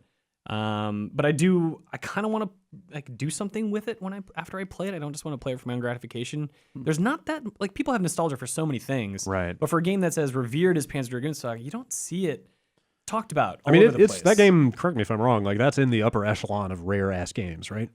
Rare, yes, but rare that is also high quality. I was doing like a little bit of research just over the years because I've thought about buying this game many times. It comes up all the time. Yeah, but unanimously, like, people praise it, and they're never like, it never seems like they're making excuses to justify their love for the game. Like they all kind of make the same arguments. Right. And so it kind of reminds me of like Radiant Silvergun, where it's like it's rare and an amazing game, so people like extra double want to get a hold of it. The fucking guy at the thing, we were talking about Saturn games, and he was like, "All right, what's your favorite arcade shooter?" Or he said, "What's the best?" And I was like, "The best or my favorite?" He's like, "Your favorite." And I mentioned, well, currently I like Tokyo Guruntai on Saturn. Got another Sakamoto soundtrack, the same guy who did Tactics and Radiant Silvergun. Gameplay's really fun. He was like, "Wrong answer. It's Ikaruga." And I was like, "Yeah," or in his words, Ikaruga. You know, not that I can really put him down too much, but also he's very proud of his Juggalo status. It didn't come up naturally at all. He just made sure that I found out. He's like, hey, by the way. This is all the same store? Yeah, all the same store. Imagine if you had been truly running with the hatchet, the type of savings you could have seen. Yeah. I'm not familiar with that, but I can imagine that makes sense to a good point. Yeah. Keep that in mind for next time. So go to Retro Game Trader in Beaverton if you want to see cool stuff. Yeah, and get grilled about your shooter preferences. You know what? Otherwise, those guys are great. They're really nice. Do you have a copy of Saga? No, I don't. Okay. I don't. I mean, I could check. I could get my laptop and look, but I'm pretty sure I don't. There's a store up in Beaverton that has like 3. Yeah. Well, I'm going to head up there and take care of it then. That's, there were 2 price stickers, so I took off the one that I was looking at. They had it priced at like $750. What? Whoa. Wow. Oh, well, whatever. It's hard to find. It's sitting right there in front of you, so I get why they would go like, we're going to label it up a little bit. Yeah, but the guy also said, I think this might be my copy, because he talked about selling one years ago, and he told me how he sold it for $250, and I was like, well, the markup is pretty good there, buddy. I don't know that you're giving me a great negotiation here. Is there anything of value on the Pippin that you know of? I don't know the Pippin really well at all. Because I was thinking recently, like, man, I know jack shit about Pippin software. Yeah, like was that thing even a games machine? Yeah, that was like a pure games machine though. That's pretty much the point of it. Yeah, but I want to say maybe it got like missed and like that quality of interactive CD like experiences, stuff that was already out on CD-ROM computers. That's the case at the time. They had a Loopy at the store as well. Casio Loopy. Yeah, I've never seen one of those in person. Now you're just making stuff up. I don't even... Yeah, my first gaming machine was a Blippi. Yeah. Oh yeah, really cool. It's Blippi's super rare, hard to find. I don't know. All right, we need to take a break. Let's take a break. We'll be right back.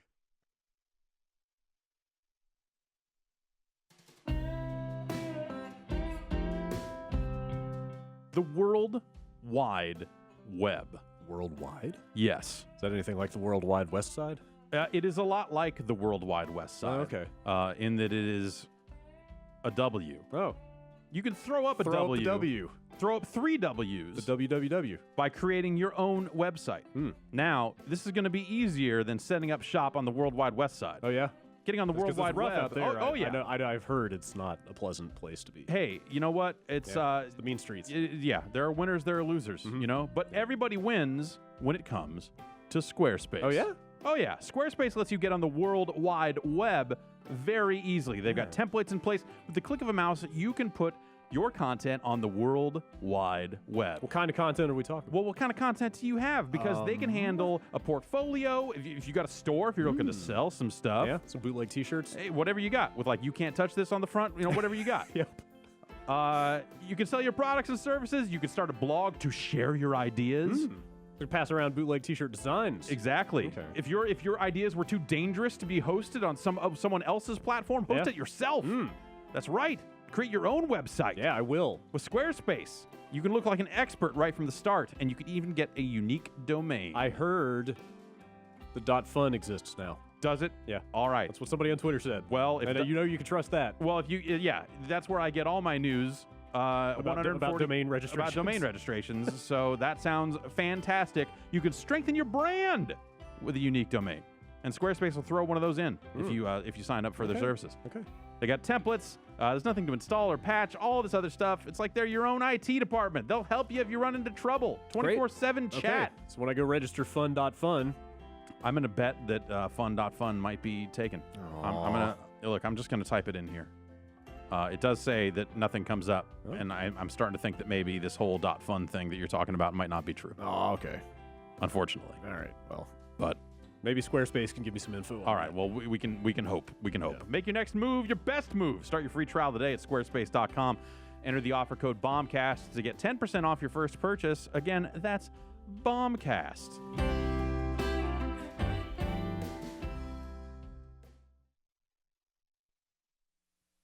Jeff, you play anything else of note? No, not really. I've been nothing I can like. We'll talk about some stuff later in the week. I've been fooling around with that Bulletstorm re-release, so we'll take a look at that pretty soon here. Yeah. And Duke Nukem, anybody? I'm not a. I guess I would say I'm not a Duke. Call yourself a Duke Nukem I should fan. say I have not seen any of that stuff in this thing at all. So one way or the other, I don't know.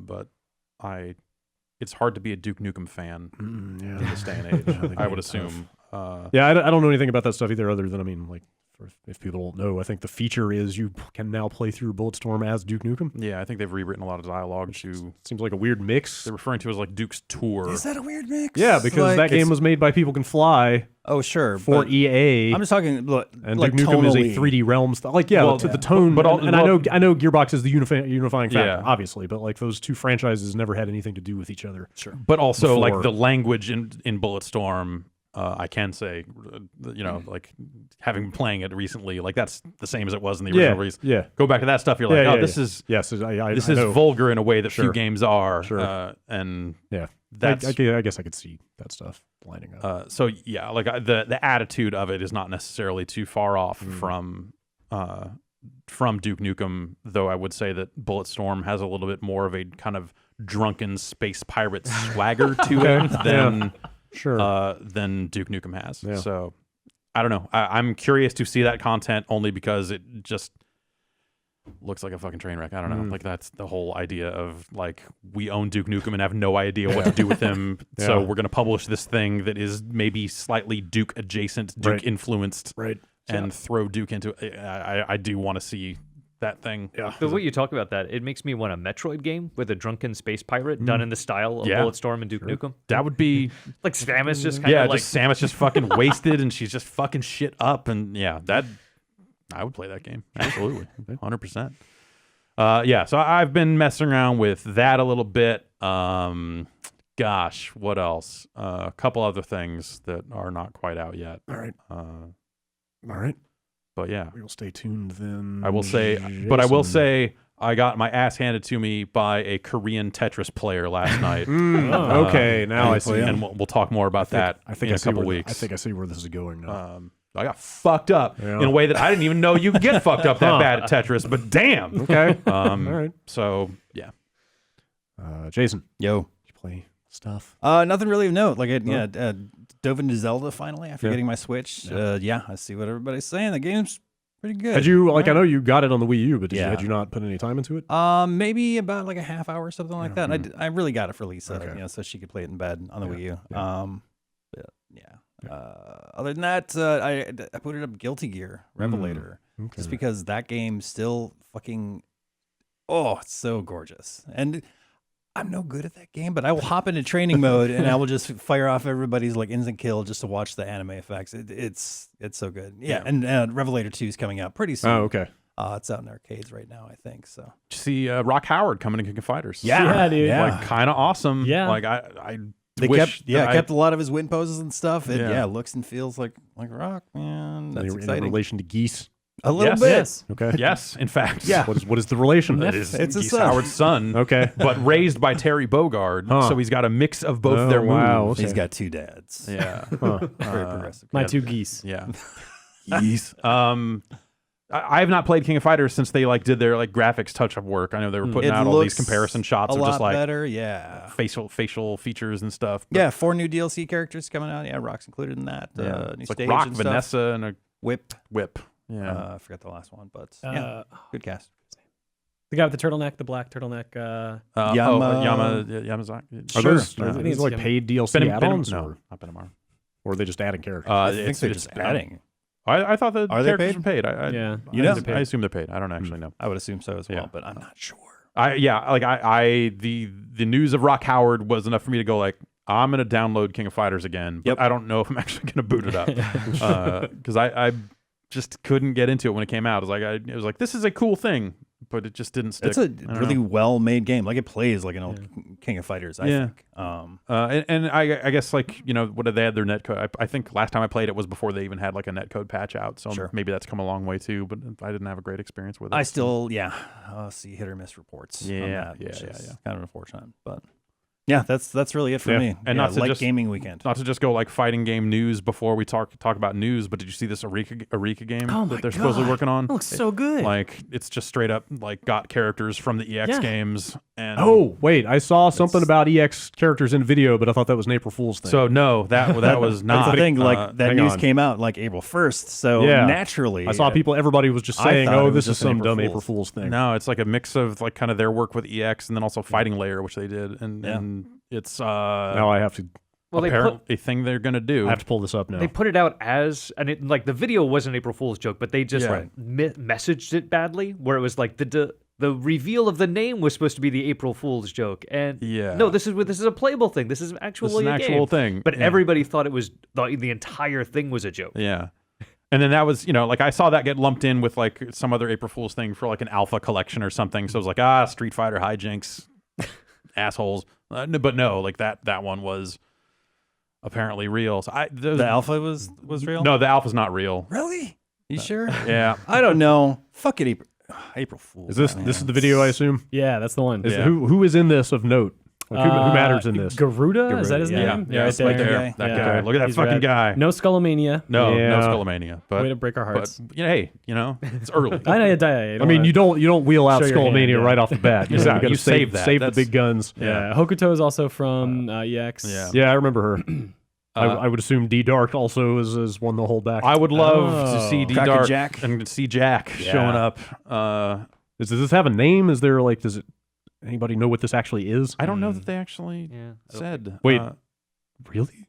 Like I'm watching this like very nicely produced footage of a new fighting game, and we don't know the name. It was a really strange. It As seems like a Justin weird- tried to it explain. seems It's a like a very weird reveal. Really Yeah. weird. Yeah, it's a really weird way to reveal a game. What's interesting is it has like you just saw him throw a fireball, but Yeah. then like the fighting turned like yeah, 90 like the degrees. stage just Yeah. rotated like a rigid 90 degrees. But it was like super smooth. Like I've tried watching this a few times to see how that's Yeah, just like, triggered, wow, and it's like the location in the stage. Like I think when you Right. move, maybe you pivot. maybe it kind of yeah. yeah, It's weird. I wish we could I- say what this is. yeah. I like those characters a lot, and you know, if Capcom's not gonna, I mean, they tried to do an EX4 at one point, but I think Street Fighter 4 happened instead. I would love to see the characters, the EX exclusive characters, in more stuff, even if it's not a Street Fighter game. They're a strong enough cast. I think that they don't need to have Street Fighter characters. I mean, yeah, we already mentioned a shitload, but I need some Skullomania. You know what this game needs is Rival Schools characters as well. Sure. Arika also made that game. That would be perfect. Do they own that stuff? I don't think they. Capcom I always thought own it, Capcom but- owned that. I would but think. yeah. Capcom does. But I mean, these characters were published under a Capcom license. Yeah, as that's well, true. So. But I think the part of the reason that they haven't gone back and done more EX stuff was because Arika owned Yeah, the that characters. was always my So- understanding was that. Oh, I see. So I want to say that means that they could get away with using those characters in a non-EX, Okay, in a great. non-Capcom game. Like a non-Street Fighter game. Yeah. Cool. That's super weird. Even better. I don't want Capcom to touch this thing. They would straight Yeah, up have to come totally. up with a new name, like a new property. Sure, why not? Yeah. Okay. Happens all the time. That's interesting. My name is Jim. Yeah. Whoa. Yep, just like that. Wow. There you go. They're going to call the game My Name is Jim. Great. Please don't call me Jim. I would play. Everyone's gonna call me. Yeah. Shit. You did it yourself. I knew what I was doing.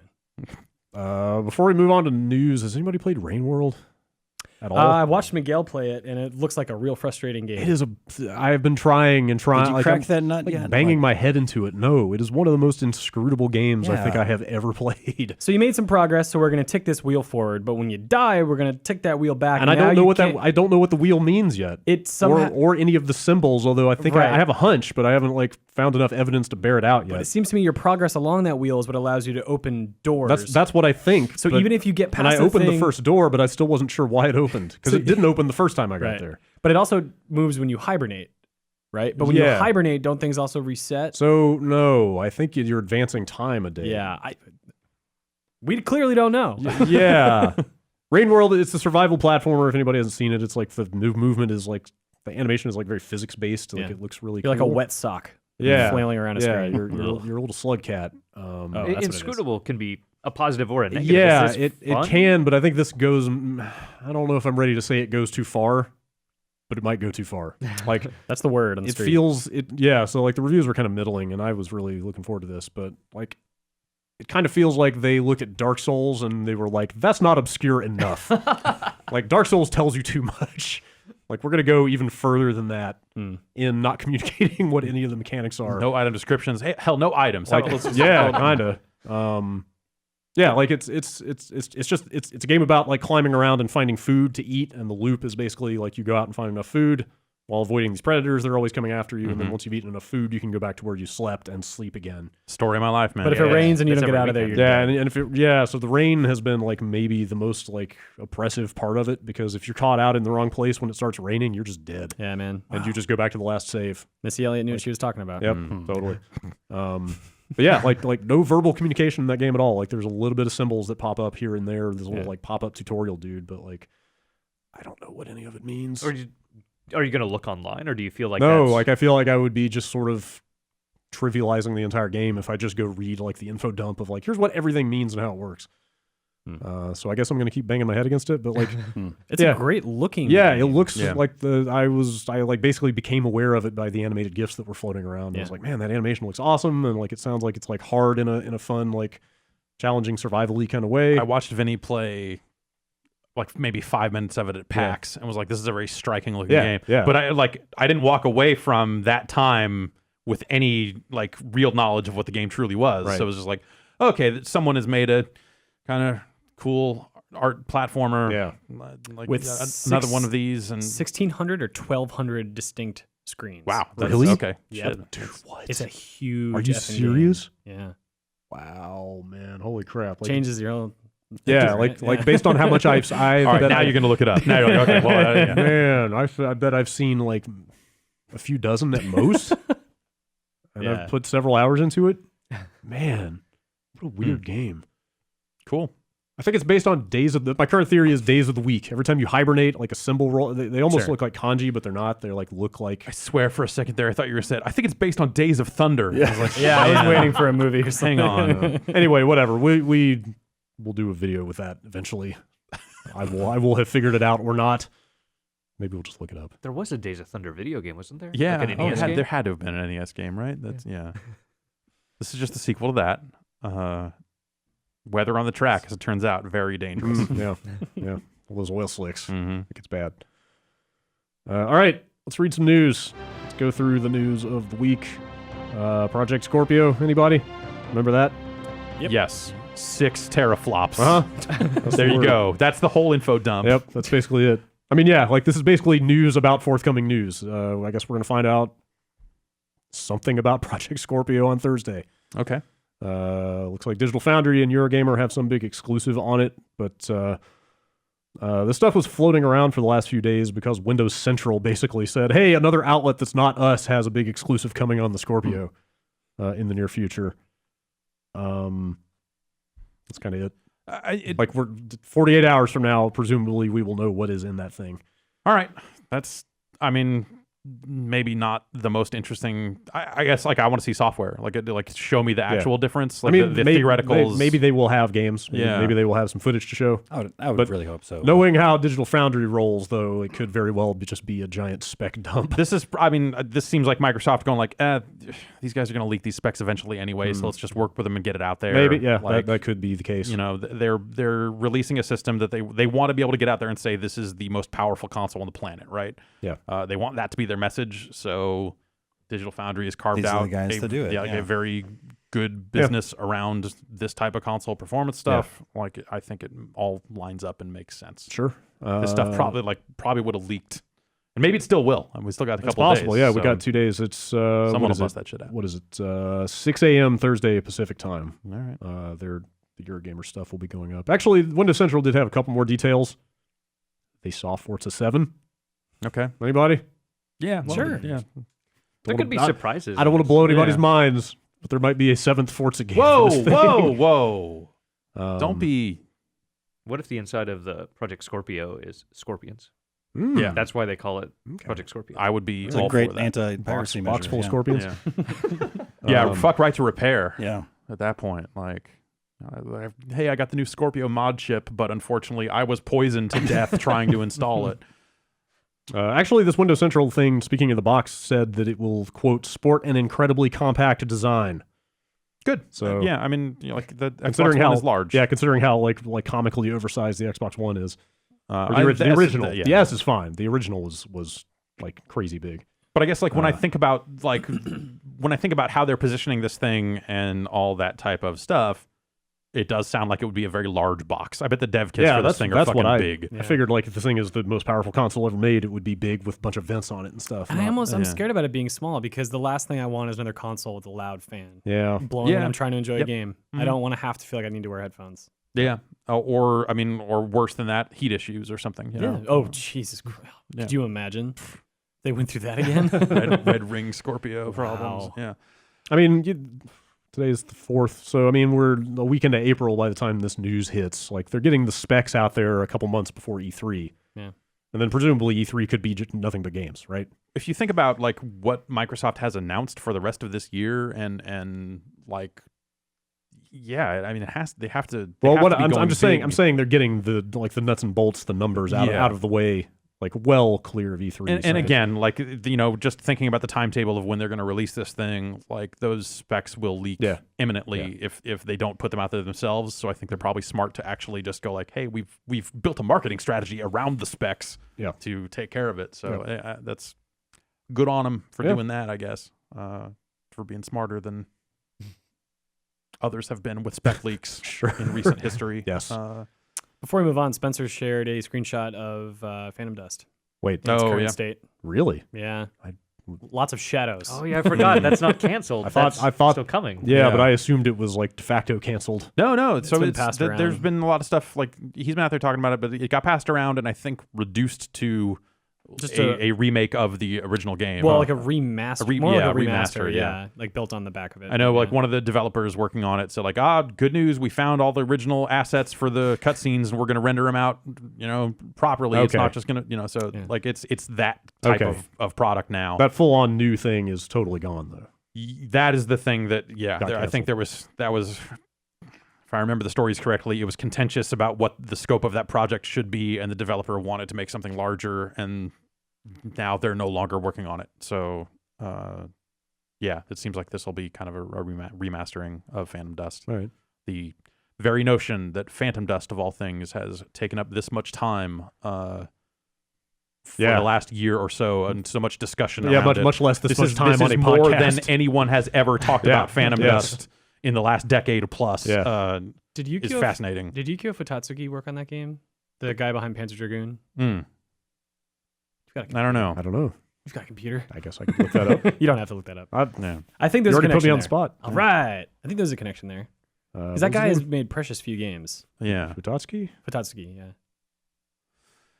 Yeah, it's like that's a beloved game that it's like kind of a card game, right? I'm not even super familiar with it. You use cards to generate powers, and then it's sort of like that old fighting game Psychic Force, where you sort of just like, you spin around like a 3D space and do things. Yeah. Yes, he was the director.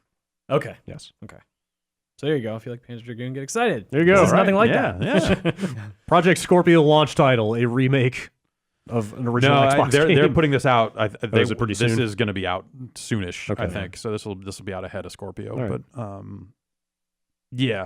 Forza seems like I've been saying Crackdown 3 seems like the logical showcase of Scorpio power. Considering that was the game where they were like, oh man, the cloud has to render these physics. That's the thing, right? It's so extreme. Like, okay, well, they have to centralize that now. I figured the messaging then has to be like, that's how powerful the Scorpio is. Before we would have had to render it on the cloud, but now it's in here. The power of the cloud is inside. But then if they're saying that everything is compatible across the board, that's the thing. what does they that are. mean for base Xbox One versions of that game? Well, the Crackdown stuff was just multiplayer. Like the crazy physics deformation shit, that was only in the multiplayer. Because they had to sync it across. Yeah, okay. Yeah. That makes sense. Yeah, just like the PS4 Pro, everything on this has to also run on the original Xbox One.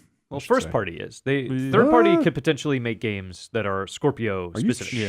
Sure? Because they said I thought they were mandating that for the whole platform. They said the games that we create will be cross compatible, but we cannot speak for third party developers. Really? Well, I guess better to be open than closed, but that seems like a Well, whatever. It depends on how the Scorpio stuff sells. No, people would be crazy to make a Scorpio only game. Yeah, like anytime soon. any third party is going to be making the game for everything. Right? Yeah. PC and PS4 as well. And maybe that scale tips in a year or 2 years or something like that, to where it doesn't make sense to support base Xbox Ones anymore. Yeah. But maybe it doesn't. Anyway, yeah, we'll know. But Forza is another days. that's another strong showcase. Announce your console with look at these fucking cars. This thing Like, claims that Forza 7 is going to run at a native 4K for what that's worth. So I guess that's a good like back of box bullet point.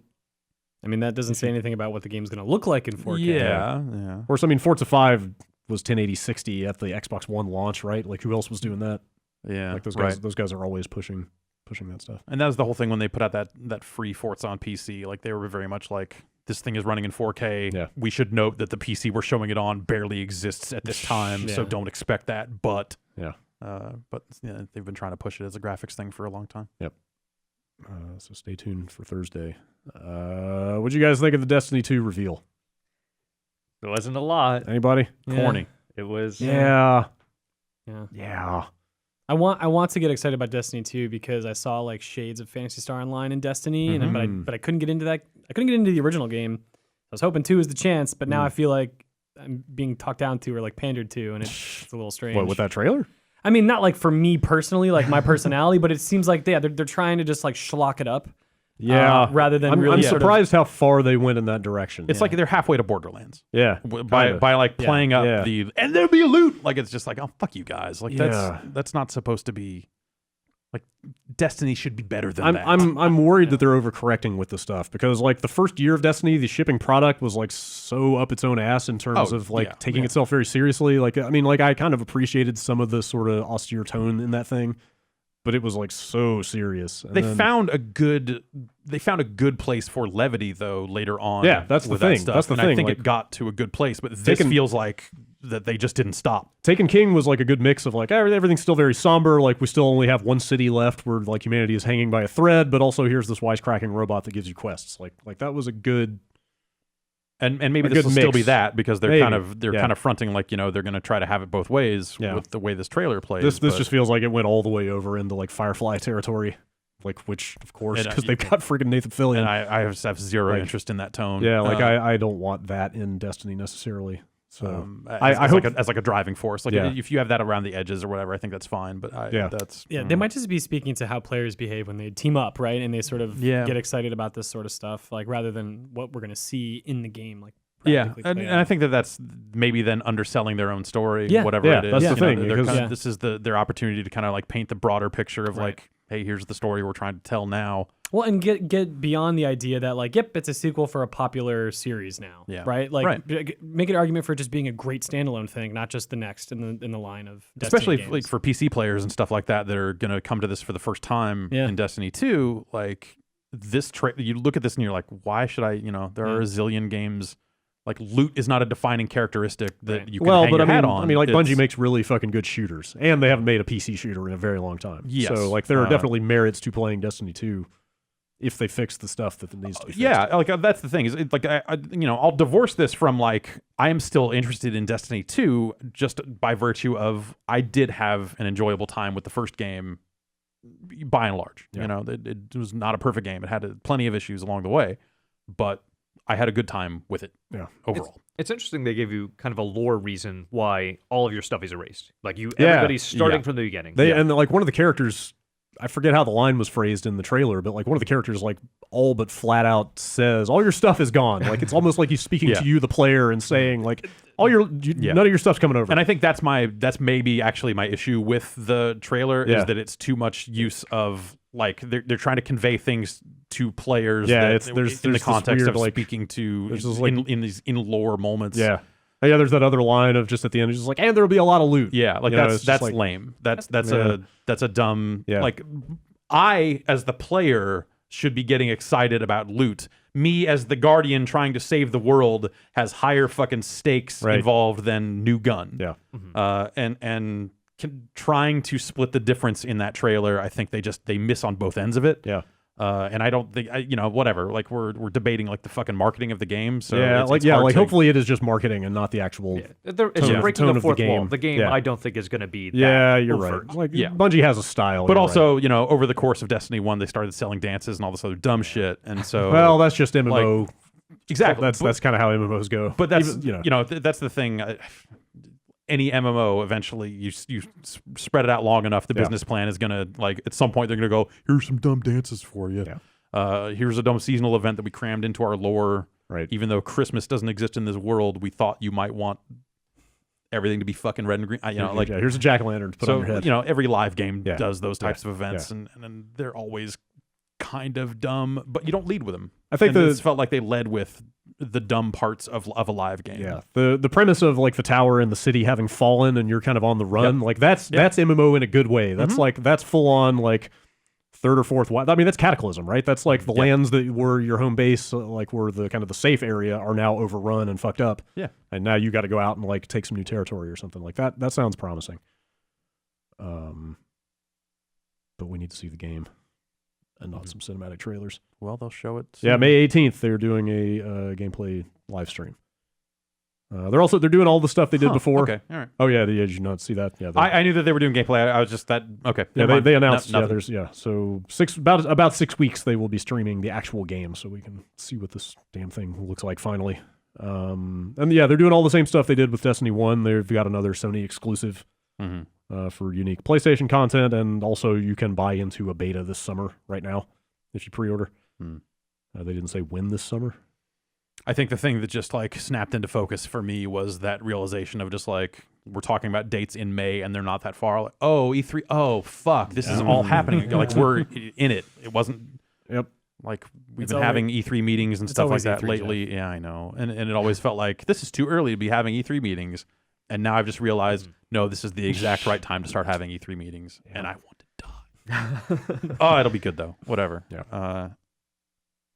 There'll be a lot of stuff to announce, hopefully. Yeah. This will be an interesting E3. I mean, just because it's a public show as well. Right. And you have all these companies doing stuff kind of early. Like, is this going to be a more consumer-focused show in itself? Right. Yeah. I wish that they had more to announce on what the public was going to do at E3 when they made that announcement. Yeah. Some panels. Right. Yeah. Like that's yes. Yeah. Yeah. We'll see how that thing goes. It'll be weird. Indeed. Hey, Valve's changing Steam again. Now what? Stop me if you've heard this one before. So they did that Steam Direct stuff a little while back where they're tossing out green light in favor of basically just letting anybody put anything on there. But the second prong of this approach is that they are now launching a program called, God, I can't find it. Steam Explorers. Steam Explorers. Yeah. I want to make sure that's exactly what they're calling it. So basically, it sounds like they're going to be nominating people as explorers, and then they will start playing games that are not being played much on Steam and deciding if they should be promoted more. I thought that my understanding was that like those players would get extra refunds. They would be allowed to refund more games than usual on a regular basis. That may be the case. They would be buying the games. It's not that they would necessarily until they become full on influencers because they're also building basically like do distribute code distribution, like code distribution Steam, to streamers and stuff like that into Steam as well. Yep. And then it seems like that like the Steam Curators feature I feel like has been pretty bad. It's not something I ever use. Yeah, I just don't. When they first rolled it out, we started getting a fair amount of outreach from developers of smaller games basically saying, can you please recommend our game on your curator page? And at the time, we didn't even have one. I was like, no. We have since created one that I think the last thing we recommended was Doom. And it just hasn't, it hasn't really done anything for us. I don't really get the impression that it's necessarily doing great things for users out there either. And it seems like they're just kind of leaning into that a little bit harder in terms of like your Steam homepage might end up being curated by an algorithm set by a streamer you like or some other influencer or some other, collection of people you follow and curators you follow and stuff like that. So it's like they're just building algorithms on top of algorithms, and that doesn't really seem like a great way to go. Well, I mean, they're adding some human element here, but it's still like it's kind of crowdsourced curation. Exactly. Here. Well, yeah. Like what is the human element though? Yeah, if it's crowdsourced, that's. I think that's a really weird way to go. I really feel like that obviously like Steam has this huge audience, right? There's just millions of players using Steam, but the number, like the percentage of them that are interacting with Steam on a community level, on a curator level, on these kind of deep things that have been kind of hidden away, I feel like is a much smaller subset of those people. And I don't know that I would say that is the audience I would say should be determining how all of Steam looks. Yeah. And I think that just like, demographically, like the types of games, like all this other stuff, like, building systems that would be easy for people to game and bury games that they don't agree with, or, just like do a bunch of other weird stuff that has borne out in terms of how some of these other systems have been used over, the last year or two. Yeah. It just seems like they're increasing the attack surface for this stuff for manipulation. Manipulated. Yeah. It's hard to say without having any insight into like how they've set the knobs and levers on this stuff, exactly. Like in terms of how much influence, like algorithmically, any one person will have. So yeah, I don't know what to say about this until we see it in practice and like see how it starts working. Yeah, What if you could log in and you'd be connected with somebody like yourself? Like you would, like I'm a user, I log in and I go, oh, I want to talk to Jeff Grossman. I want him to give me recommendations. You're getting paid, $12 an hour. You sit around. Okay, there you go. You recommend games personally. You're like, hey, thanks for logging in. Here's some games that I think you should play. You just have to sit around. You pick your hours. You have like your office hours. Yeah. And people can kind of come to you. And that's the Steam curator. You're one of the explorers offering people your idea of what might be a good game for them. They chat with you a little bit. For $12 an hour, absolutely not.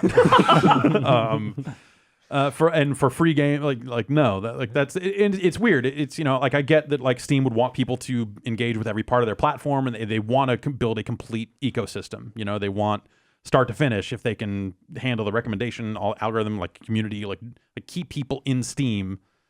Then that's interesting, but they're kind of building a social network at some point where they're, especially like for people that are out there kind of streaming on YouTube or Twitch and all this other stuff, like they're finding ways to suck those people in and kind of force them to then take on these roles to get numbers and get all this other stuff, and then tying code distribution from publishers to Steam as well, then gives those publishers, insight into these metrics based on you've got Twitch. How many Steam followers do you have? How many of these people do you have?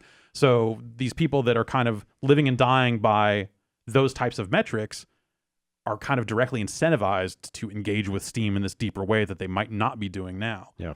And I think that sounds potentially exploitative and dangerous. We'll see how it goes, but I feel like that Valve kind of needs to keep its hand on the wheel a little bit. Yeah, I'm kind of with you, and that seems like the thing they're very reluctant. They're either afraid of doing or they are afraid of giving the appearance of doing. I'm not sure which it is, but they seem very skittish about being perceived as like heavy-handedly picking and choosing what gets what on Steam. Like they keep coming out and saying like we don't want to be the gatekeepers of everything that's good on PC. But and also, I guess like I would be curious to know, like the Steam promotional slots are like publishers buy those, don't they? I have no idea.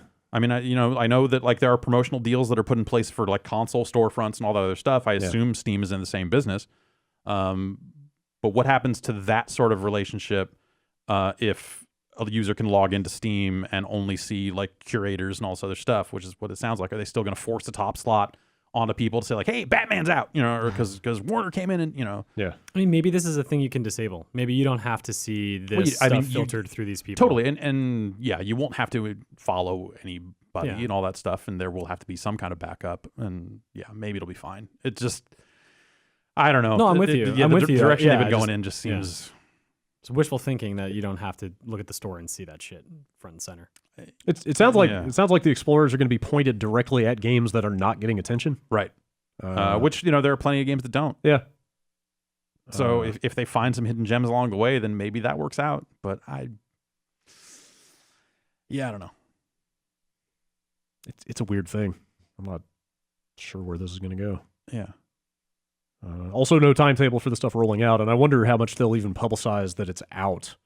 you know, Oh yeah. or if it's just going to kind of invisibly happen and then like I would assume that they would roll out some kind of update that would then be like, hey, do you is- want to earn more trading cards? Go Right. start a curator. You know, like they also mentioned some of that stuff that like a lot of the like crappy exploitative games are making a lot of their money through trading card sales. oh Like that seems to be a vector that they're looking at stopping. yeah. So if I assume that they're approaching this for the right reason of just like Yeah. there are some games on Steam that Shouldn't are be. using assets that they don't own. There Yeah. are a lot of games on Steam that are bad, and that's fine. Everyone should. It's a storefront. It should be somewhat agnostic, I guess. But like the process of exposing, I feel like leaving the process of exposing the actual good stuff to the audience of people that are willing to engage on a deeper level with a store, I think is a really weird way to go. Even the reveal of this information, it didn't come through traditional outlets like us. Like we didn't get an invite. To Yeah, go they there had. and do They this. had- yeah. They It was had all some. They had some streamers. YouTubers come up there. Yeah, and talk to them. and that makes sense because those are the people that would be most likely to have something to gain by establishing themselves on Steam's platform. And we're the Whereas- most likely to speak out against it. yeah, I mean, honestly, like, yeah, because we have our own platforms. Yeah. Like that was always the thing with the Steam curator stuff to begin with. Was like we have a whole website devoted to telling you which games you should play. Like I'm interested in this feature enough to create it and maybe try to keep it up to date because it's potentially interesting, but it didn't. I mean, it didn't do anything for us, and I don't know that many users we have not gotten a request to like recommend a game on Steam's curator stuff in years. So I was just kind of like operating under the assumption like, this doesn't really work. Like publishers don't care about that stuff. Who knows? Yeah. I guess we will see where it goes, or like I said, maybe it'll just happen and we won't know it, and then the algorithms will subtly change. Mad Catz is dead. Oh, Like Oh, they're yeah. done. yeah. Like yeah. this is not even like some kind of like strategic reduction or you know, there's no go forward plan for how to keep Mad Catz afloat. They are straight up liquidating assets. And that started on April 1st, which was really Yeah. sad. Because like Yeah. we mentioned that in a meeting, and I was like, hey, everybody, be very mindful. Today's April Fool's is coming up this weekend. Yeah. Watch for fake news. And someone was like, oh, shit, Mad Catz announced that. Like, that's probably a joke, right? Oh, no. Yeah, no, like their company's the leadership has resigned. PricewaterhouseCoopers is taking over to oversee the liquidation of their assets. Huh. Like that's it. Mhm. And they've been around for a long time. Yeah. I mean, they. through good and bad. I Yeah. guess. Yeah. Yeah. I feel like it was a lot of bad for a long Sure. time, and then they made some good fight sticks. Right. And it That's it. suddenly was like, they oh, completely revitalized the fight stick. Good. Yeah. Praise. Yeah. Yeah. They I remember being brought some quality stuff. was that around like Street Fighter 4 launch that was Yeah. happening? Weren't Yeah. they doing the official sticks? Yeah. That was the that was They the were. point where I was like they announced like, yeah, Mad Catz is making all the like licensed right. sticks for this thing. I was like, what? Like I remember rolling my eyes going, oh, well, they're probably going to be fucking garbage then. And Right. like, oh, wait, no, these are actually. And yeah, like, They did Markman behind the scenes. He made sure that shit was quality. And Yeah. man, yeah, he and Mad Catz made people fall in love with like Japanese style parts. yeah. It was Sanwa stuff. pretty cool. Yeah. And then that Yeah. was that before guitar? I mean, Rock Band. Yeah, before Yeah. they took over the Rock yeah. Band So stuff. it was Yeah, sticks. but the Rock Band 4. They started doing good sticks, and then they started doing the Rock Band stuff, right? Yeah. Well, Sneakers were somewhere in between there.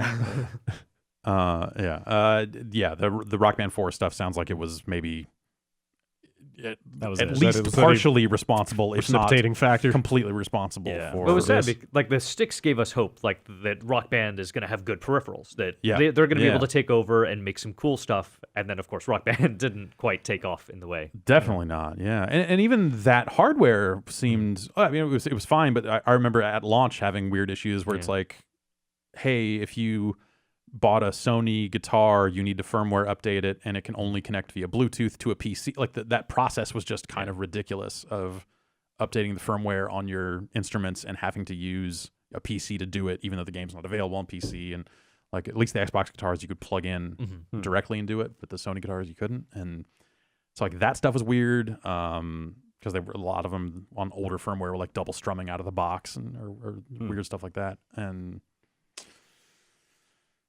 yeah, I think maybe they overestimated. I think a lot of people did. I think I even to a certain extent overestimated my own personal desire to get back into Rock Band when Rock Band 4 was coming out. Yeah. Yeah, there was that push, Rock Band 4 and Guitar Hero Live. like right around the same time. You're like, Yeah. all right, well, I guess we're doing this again. But then, nope. Yeah. No, But we're it's not. so much nostalgia. I was really excited Yeah. for when it came out, and then it came out. Yeah. I'm like, oh yeah. Well, this. I mean, on the harmonics end of things, Rock Band 4 had problems too. Like, they were trying to import all this legacy DLC, but then at least on the Xbox version, it wouldn't tell you which songs you already owned when you looked at the store. So you had to like go into every song and see if it fed you a price or a download link. And you're like, okay, I don't own that one. So for people that, like me, bought a smattering of stuff over the years and I have no idea what it is anymore. Yeah. Like I literally, as part of reviewing that game, went into every single song to see what it did. And it was just kind of a mess.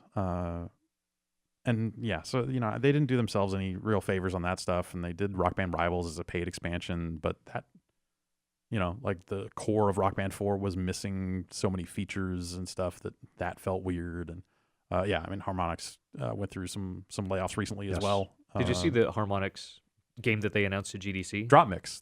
Yeah.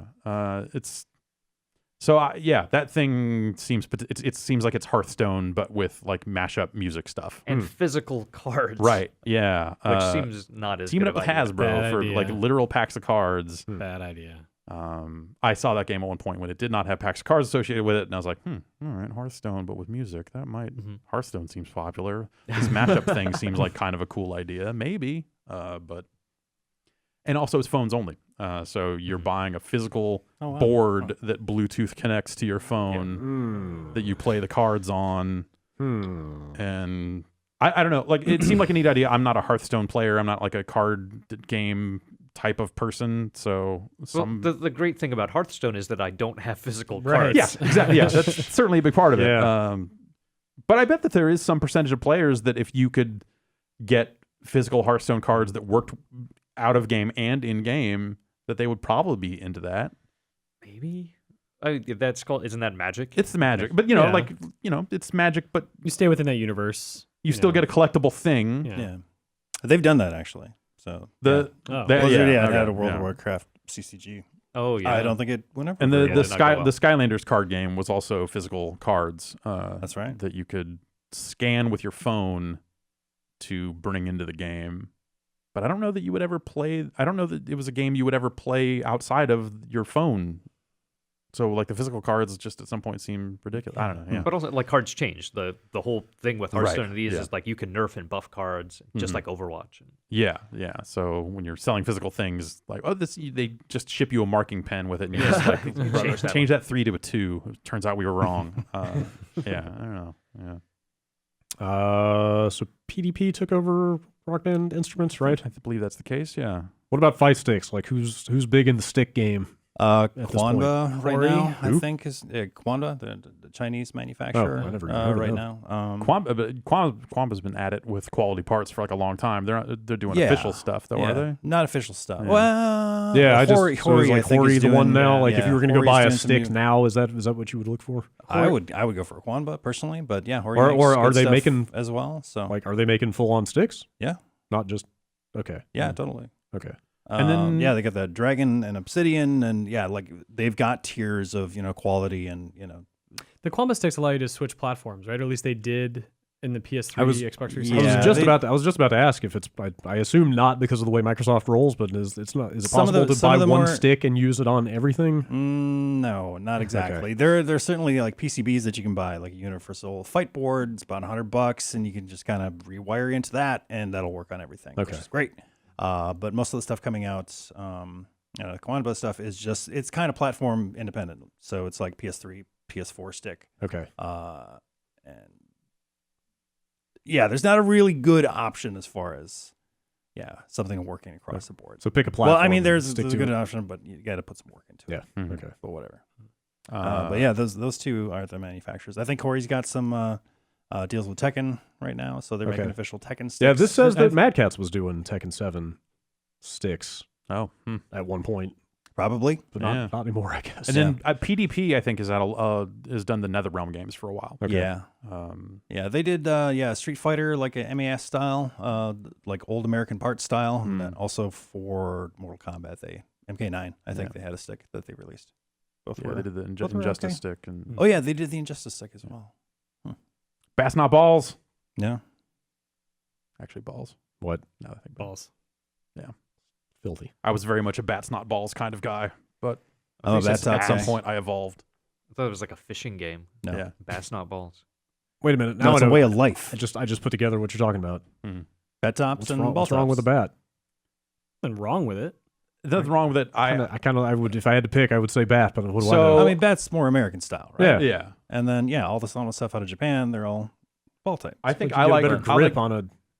I like Can. balls if it's gonna be my lap. I want balls. I need to grip the balls. word. Yeah. If Yeah, it's have gonna the be shaft right in between my middle two if I'm gonna be fingers. standing up, You just pop bats it right are in fun. there Okay. but and hold it like a champagne glass. What about the deal that all the balls rotate freely on the stick? I want a ball that is just like, you know what I mean? It doesn't rotate when you Yeah. move your hand around nice it. and firm? Yeah, I mean, I got sweaty hands. Let my sweat do the work. Yeah, true. yeah. Balls. Sweat's a good lubricant. Mm-hmm. Yeah. That's All I've been right. saying for years. Moving on. I don't like loose balls. Yeah. Lastly, Palmer Luckey is out at Oculus. Yeah. Good. He took off without It's one way of putting it. a whole lot of fanfare. Yeah, kind of. I mean, like the They didn't throw stories. him a party? I mean, they put out a What statement. kind of fanfare? Yeah. I mean, Facebook was it Facebook or Oculus that put out this statement? Facebook, I believe. Yeah, it was. I think Friday. Yeah, it was Friday Oculus. was his last day. Oculus issued the statement. Not, I mean, of course they would. Oh. Well, he kind of moved away from Oculus. Well, anyway. yeah, this is like the least surprising thing because Yeah. he has been utterly radio silent since like all the stuff went down. Yeah. But even No. before that, like he had not been out there. You know, like around the Oculus launch, he had been on Reddit posting about shipping hardware and saying some things that probably didn't line up with things that Facebook or Oculus would want to say about shipping hardware. Yeah. The last time he was super public was the reveal of the touch controllers, I think, Yeah. which was about two years ago now. Was it? Well, I mean, the launch was reveal. only a year ago. No, the reveal of the touch controllers. Oh, okay. Yeah. Well, that would have been. They showed those off before the headset was out okay. by a while. So this lines up pretty closely to the actual 1 year anniversary. Yeah, of did the- I of the see it was consumer basically launch, like through? But, Yeah. but you know, I don't know how it lines up to the sale date. I thought if, I if this thought I just was- ends up being like this is the end of his contract. That's what that was my 'cause I'm assumption. sure he was a key employee, Yeah. 2-year deal, whatever it was. That was my assumption. I Um, mean, I could So look up the date of the Oculus acquisition. you would kind of hear stories here and there about like, oh, we've got him off in a room somewhere with a team, but we're over here doing other stuff, and I don't know.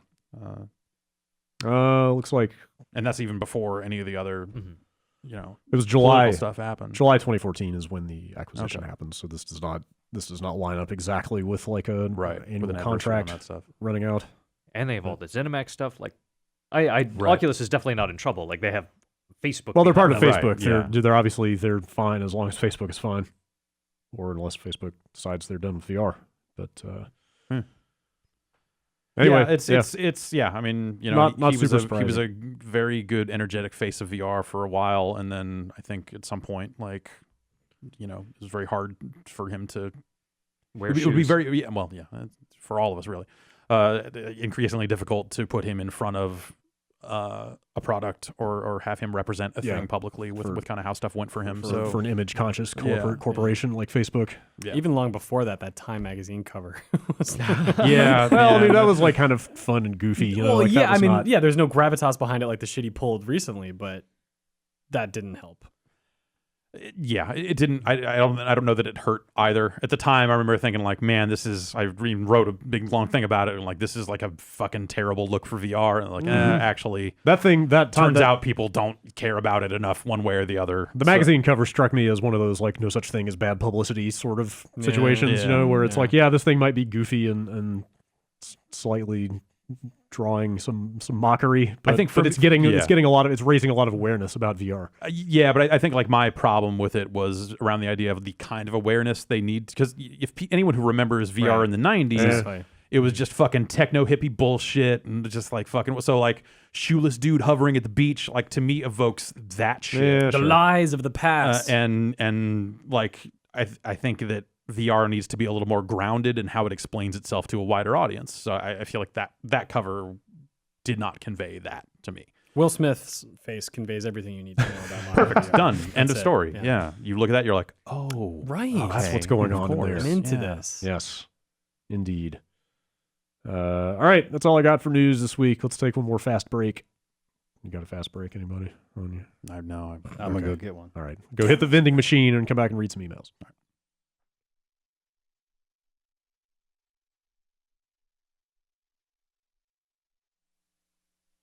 All right, before we move on to emails, some breaking news. Breaking news at this hour. Breaking news. In other words, everybody on Twitter is going nuts about this right now. Persona 5 is out today, as we said, and Atlas has just posted a thing on their blog dictating how people can stream it. This might be unprecedented in terms of How public they can stream it, or statements. just like not stream it at all? Yeah, or what? So the game itself is, the PS4 has the built-in share functionality. Sure. Yep. The entire game is blocked. Yeah. right. On that, Not on just that in front. cutscenes. Yeah, not just like you launch it, Whole it damn pops thing. the message saying, "Hey, this scene is blocked." Okay. That scene is the entire product. Yeah. Which is kind of amazing. Yeah.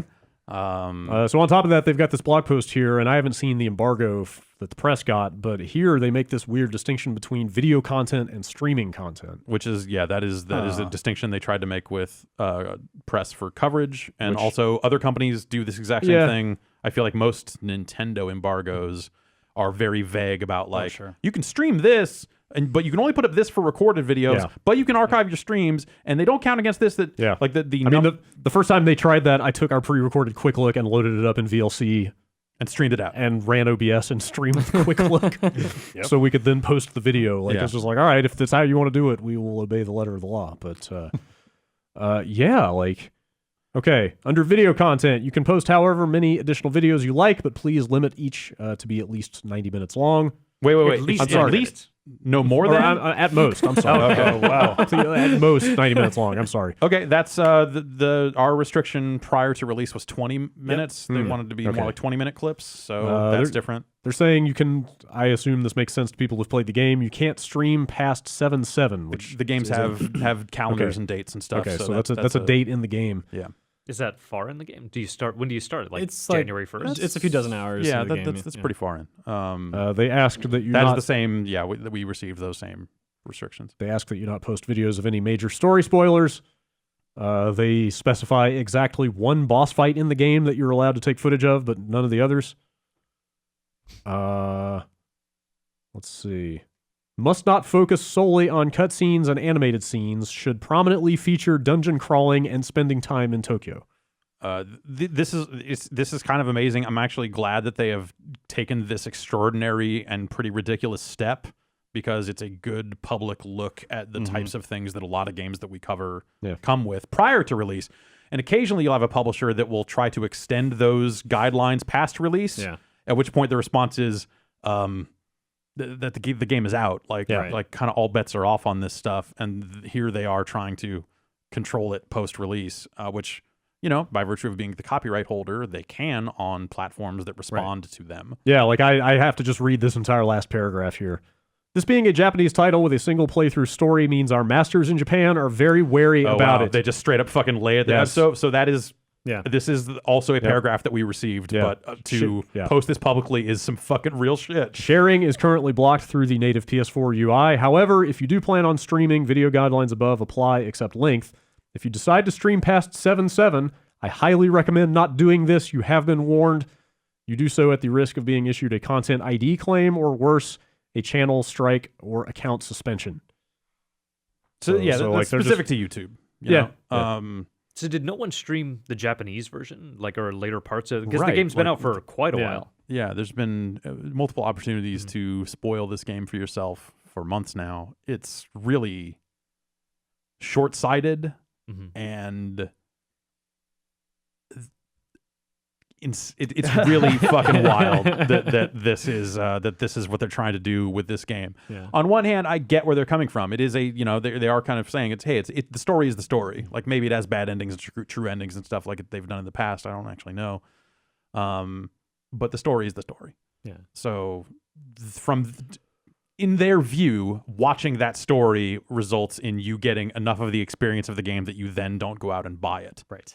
I can say anecdotally, I don't think that's the case with Atlas games specifically. Called Persona. Specifically, yes. We have a little experience in that field, and I will say that just anecdotally, It seems like the opposite may be true. The number of people I've seen say, hey, I had zero interest in this game, and then I watched you play it all the way through, and then I went out and bought a copy of this, and then I went out and bought a Persona 3, and then I bought it for the Vita, and then I bought Dancing All Night, and I bought these fighting games that I never would have played for. Yeah. Like the potential upside to this type of content, I think, is evident in most parts of the world. Yeah. I think if you're someone who's even on the fence of like, well, this is a 100-hour game. I just watched a 2-hour live stream. I feel like I got everything I want out of it. I don't want to buy it anymore. I was thinking about it though, because yeah, like, if you were thinking about buying a 100-hour game to begin with, like I don't think even watching hours of footage is going to deter you from that. Yeah. Yeah, and I get why some people are sensitive to this stuff around their games, especially when they're very story driven. And if the story is the thing in your game, and the gameplay is maybe taking a backseat to that, which I don't know that I necessarily agree with how previous Persona games have even been. I could see why you'd see this as basically piracy. Like this is just straight up loss of revenue. They're watching my game instead of buying it. But I think that's like a super short-sighted. Yeah, I mean, very old school, very Japan focused. Like that is Japan being Japan. That viewpoint has been around for a long time, and I feel like the world has moved on from it. Right. Yeah, it's really something to see it rear up, especially with this game. To see it kind of rear up in such in a now public way. Yeah. Also, to see them post on the U.S. Atlas blog, "Our Masters in Japan" is fucking choice. That's just amazing. Don't they still put for use and play in Japan only on the back of Japanese releases? Yeah, like, I mean, like, obviously that's not like a law, but to even put that on there and think that people are going to take that seriously just shows a level of naivety and just like, lack of foresight or whatever. That like, come on, just give it the program. Like we used to get, Capcom used to really fucking hate us for importing shit. Yeah, because we would import all their fighting games and review them. And you broke the rules. and so they would then try to send out copies later, months later, and then we were like, we were good. You didn't change anything. All I'm going to do is take the word import off this review. Right. And maybe if the standards in games have changed in the months it took you to put this fucking fighting game out over here, we're going to drop it a point or something because things have changed. But or Nintendo with Smash Brothers, when you yeah. had this game, and here are all these characters that are revealed because the game is literally playable in Japan. And they were like, please don't reveal these characters as available for the US version. It's like, we're just going to post gameplay of the Japanese version. This is the World Wide Web. I don't like. Yeah, it's the relationship of online coverage of video games and Japan specifically has been a real roller coaster for the past 20 years. And I've said it before. Like Square used to not want to work with us because they thought that we were just pirates. And they were just like, this is before you were putting up a lot of video of games, but in the 90s they were like, you're on the internet? Oh no. Like that was it wasn't until we became a part of the Ziff family that Square was a little more. Well, then you got checks and balances put in place. Exactly. Yeah. To be fair, a lot of Square games were getting pirated on the internet in the 90s. They were, but we were not running. I know. Like, hey, click here for the review. Click here for the ice. Like it's not running that kind of fucking operation. Yeah. It's fucking crazy. Yeah, and I wonder how long and how hard this will be enforced. Like how widespread the enforcement will be on this, and for how long and very hard. Yeah. They imply that like they say it's currently blocked with the PS4's internal tools. I wonder if that's something where like a year down the line they remove it because either the US has finally won the fight, or because they have deemed it like, okay, we're past this initial sales window and now we're a little more free with it. Like, I wonder if they've got. It'd be nice to know if they had some kind of plan in place to eventually rescind or relax these guidelines. Yeah. But as written, you're just like, well, all right, guess what? Like, that's cool. There are a billion games that come out every day. It's very easy to find other things to do with your time as someone covering video games, especially if you're like a streamer or something like that. Like, guess what? Play something else. Yeah. They were pretty strict about Dancing All Night as well. They were. Remember when that came around. And sometimes music and rhythm games, they can be weird about that stuff. There's licensing, and sometimes, it's like weird. with like Dance Central, there'd be cases where it's like, hey, we have secured the rights for you to put up video of this one song. But that was always like, anything you do other than that is out of our hands because we don't own the rights to those songs. So do what you will. And so we would just put up whatever, and it was never a problem. That one at least had some external justification. Exactly. Yeah, you would go like, okay, well, that's, hey, music is music. That's a whole different dumb thing. This is entirely on them. I should point out the end of this does say Persona 5 is a super special case for us, and we're in ongoing discussion about how our policies may evolve in the future. Yeah. So they do kind of leave the door open for this to maybe go away. In some weird way, posting this right now seems like a really good, well, here's our nuclear option to win this fight. We're going to publicly say what you are telling us that you want streamers to do. We have told you privately is a bad idea. Good luck. Yeah. Hey, I just fucking work here, I guess. Yeah. I don't know. Yeah. Yeah. Well, like I said, I'm curious to see how fast they start issuing strikes to people or whatever for streaming this thing. I'm glad that we did not plan an abundance of content around this release. Yeah. Sounds like it would have been a headache. Anyway, we have yet to. We did not run our quick look of that game on our YouTube channel. We ended up just putting it up on the site only. Yeah. And I'll probably upload it to YouTube today now that the game is out. But I was always like, oh, well, are they going to try to issue a takedown or a strike or something like that? Like, that's a hassle that I just don't fucking have the time to deal with. Yeah, so, not for one video. Yeah. For one game. I was actually really surprised. So I look at our top 10 on GameSpot really closely every day, and Persona didn't show up as one of our top 10. The review was not one of our top 10 stories this morning, which was, I thought, really surprising. Ukulele was, though. Well, I mean, but... Well, I think you could look at that as like the people buying Persona already know. Yeah. And Ukulele is like an iffy case where you might want to know one way or the other, whereas Persona sells itself. Yeah. Also, again, that'd be my guess. Since, Also, September. Right. Yeah, been out for a while. People have a pretty good idea of what that game is.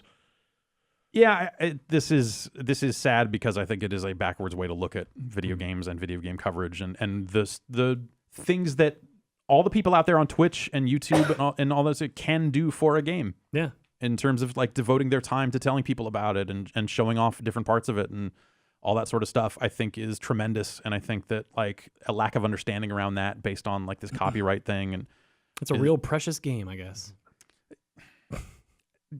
I guess I don't know. I feel really strongly about Persona 4, but I don't know. I'm not saying the game's not great. I'm just saying like that mentality doesn't make sense. How did it end up reviewing? What? Mostly 9s from what I saw. Yeah, that's what we gave it. Yeah. Okay. Cool. Yeah, we'll see how that stuff goes. All right, emails. At some point, it's a fair use fight, and fair use needs to be tested in a court someday. Yeah. And we'll see how it goes. But fair use. YouTube owns the platform; they call the shots. Everybody's favorite. Yes, that's true. Bombcast@jibob.com. That's where you send the emails. First one comes in from Nick in Canberra, Australia. I've been playing Mass Effect Andromeda over the last week, and although I have been enjoying the open world and combat aspects of the game, like many others, I have found the storyline to be lacking, which leaves me wondering which game, if any, from the original trilogy is worth playing through as a standalone game. Unfortunately, I just don't see myself having the time to being able to play through all three. I don't know. I think 2 is the sweet spot. I mean, 2 is absolutely the best game of the 3. Yeah. But it's also the dark middle chapter. Yeah. Like, I don't know if it holds up on its own. I think if you've got no intro and no conclusion, because like it very much leaves things hanging at the end of the game. So what about the PS3 version of 2, where they did that digital comic that reenacted the events of 1? Yeah, you and get let that. you make the choices. Yeah, maybe that is a good way to split the difference. You get that, but then 2 ends on like the mother of all cliffhangers. Like literally the last. Well, maybe I shouldn't say what the ending of 2 is if this guy's listening and hasn't played it. But you do not exactly get a conclusion to the arc of the Mass Effect trilogy at the end of 2. But you get a good ass game. Like, it is, yeah. It's start to definitely finish. definitely. I just don't know how well. But I think like that's the thing. If you're not willing to put in the time to experience the entire arc, then I think you have to like go in knowing that you're playing a third of a trilogy. Yeah, sure. And I think playing 3 as a standalone, that was we talked about it before, but like they tried to market 3 in such a way where they were like, oh, it's a great place to jump in. Yeah, which I totally disagree with. Yeah, totally. I guess 2. Yeah, you guys have any opinion? I didn't play the games. Oh, that's right. That's right. You were that guy. Yeah. Get out. I'm Thanks usually for that stopping guy. by. It's like a trilogy for anything. It's like Star Wars. Can you watch one Star Wars film? Yeah. Like, It's Episode 1, yes. It's where it starts. I mean, just, That's the beginning. yeah. It has. you can watch episode something? 4, sure. Give it But what you need. Yeah. Yeah, I guess play 2. But But know that it's the middle part of a thing, Yeah. and but it seems like the sweet spot for like maybe the combat was a little better in 3. yeah. It's the diamond at its widest. It's the trilogy choice based Yeah. game at its most possibilities, Yeah. and so it's naturally kind of the most interesting. Yeah. But even like stuff about the initial setup of 2 is way more meaningful if you know what happened in 1, Like Yeah. Which Yeah. could be conveyed in a motion comic. kind of. I don't know, dude. Like the fact that you end up working for a bunch of human supremacist space terrorists after you were like basically an FBI agent in the first game is Okay. like kind of jarring, and like you don't really get that if you didn't Read see a plot summary for the first game. I guess. It's not unknowable, but that's not the idea. Like, it's not the ideal way. But if you're only going to play 1, Yeah. read the plot of Mass Effect 1. Yeah. Play 2. Read the plot of Mass Effect 3. or just play all of them. yeah, get the Mass Effect trilogy, critical Yeah. path it. I wish they would put out like a remaster. remastered version of those games on the new consoles. I've got them on PC. Yeah, I've got Yeah. 1 and 2. Didn't they kind of get out there and say that they did not have interest in remastering these games? Mhm. I think Yeah, that did they they? made I a don't statement about not doing it. Well, 1 is a And- particularly weird case because it was like broken on a few platforms. Yeah. It was even buggy on PC. Yeah, when the it PC came out. version was not great. when it Yeah, came so out. going back to that game, I think would actually be maybe a little hard Yeah. in some ways. I doubt it holds up well. Like Yeah. even at the time, it had like gameplay issues. Like the shooting was not. It was the story and the dialogue stuff that drove it. Yeah. But it was worth it because that stuff was really good. I don't know how you'd even put it out because these consoles can't do multi-disc games, right? Last I checked, and those things all together have to be more than 50 gig. So you can play Mass Effect 3 on an Xbox One. Oh, actually, I tried to play 2. I installed Yeah. my first disc of 2 and it was fine, and then I put the second disc in and it acted like it didn't know what to do with it. Yeah, So I don't even know. Do you have to own those games digitally to play them backwards compatible? Maybe. Yeah, it's, But also, they're not selling them separately, or at least they weren't selling 3 separately. You have to join EA Access to do it. oh, maybe that's why. Huh. And there was a restriction, like the backwards compatibility stuff didn't handle multiple multi-disc games properly for a while, and it sounds like that they have made I mean, whatever, it's there now, so clearly they made some change. Yeah. You could do it. Okay. Richard from Omaha, Nebraska. I don't have an answer to this question, but hopefully somebody here might. I was wondering how the $60 used to purchase a new video game was chopped up. Specifically, what percentage of that money goes to the retailer, the publisher, and the console manufacturer? I do know though on the retail side, there's a very, very small profit margin. Yeah. That it's like they get $2 or $3. Like it's a very, very small margin that a retail. That's one of the reasons that GameStop Like has the used stuff is such a big thing for them. Yeah, that's why they push you so hard. Yeah. That's why Right. you just don't have a great series for that. Yeah. But I don't know about the rest. I've seen breakdowns of this over the years Yeah. that were purported to be roughly accurate, and I want to say did it end up being like $8 to the platform holder or something? Maybe that's high. I don't know. I don't know the exact split. Yeah. But yeah, retail is a pretty thin margin. Yeah, even in our position, those are the types of things that are not easy to figure out with like authority. Like people will, like you'll hear things here and there, but you can't. They don't always like to talk about it as openly as you think that they probably should. That's all like behind the scenes contractual stuff that they. Yeah, because the royalty rate will be negotiated differently for different games. Right. So platform holders will take a lower cut on some things, and in exchange for an exclusive deal. There's stuff like that does go on. Yeah, I'm curious too. 50 cents goes to gym and accounting. Mhm. Yes, indeed. 2 pennies for the Turns out archive. central costs just eats up all of it. Adam from Vancouver Island. Jeff recently played UN Squadron, also known as Area 88, and I have been arguing. Accurate. Yes, and I've been arguing with my significant other all night about the main theme music that plays during character selection and the map. That it was ripped off of a famous song, or vice versa. But she's saying I'm crazy. Please, as the ultimate lore keepers of games, Arcane, can you settle our quarrel? I don't even know what that music No, sounds like. not ringing any bells. Yeah, I don't. I threw this in here because I knew But both that- of you guys are going to be here, and you. That idea isn't so foreign, though. I mean, there Yeah. are games, I can't think of any off the top of my head, but I know I've played games where I'm like, yeah, I know this song. Yeah. But I don't know about Area 88 specifically. And that's based on an anime, so based- it's always yeah. possible that music is somehow based on that stuff. I don't know. I'm Yeah. unfamiliar with Well, I thought with the source wasn't material. 88 so was it a anime or manga? I have no idea. I think it was a manga. Actually, now that you say it, I'm like, oh, I always assumed it was anime, but I think it was. It was both, I believe. Oh. I think I. And a manga. So Disney. I mean that's right around the era where like the cover of Metal Gear is like a frame grab from the Terminator, right? Yes, Yeah, that's well, yeah. Like a lot of that precisely. stuff. Yeah. A lot of that stuff was going on back then. like all Yeah. the Contra Contra. stuff. And Yeah. I'll give it a listen though. I'm curious now. Yeah. He says, P.S. I always thought it was weird that during the Cold War, a video game would be released in English where you can play a Russian MiG shooting down American and NATO planes. What the hell? Anime. Yeah. I never thought that deeply about Yeah. that game. Anime is the answer. There's your answer. Also, that was like 89, right? Boo. Isn't that when UN Squadron came out? Well, that would Maybe the arcade, Yeah, but late- Super Nintendo it was 91 or 92. Right. Like that was yeah. almost clear of the Cold War. Yeah. Let's see here. Jason in Youngstown. He doesn't say which one. It's the only one that Which matters, Jason? man. The youngest Yeah. one. It's Jason Youngstown. Yes. Every so often, someone on the Bombcast will bring up the fact that Microsoft killed off the original Xbox rather abruptly in favor of the 360. Why did they? Was it the industrial design, the marketing, the technology? Was the Duke too big to fail? Am I simply not seeing something obvious to everyone else? Just thought I'd ask, seeing as how Scorpio is on the horizon. It's called the PlayStation. Yeah. Yeah. Pressure.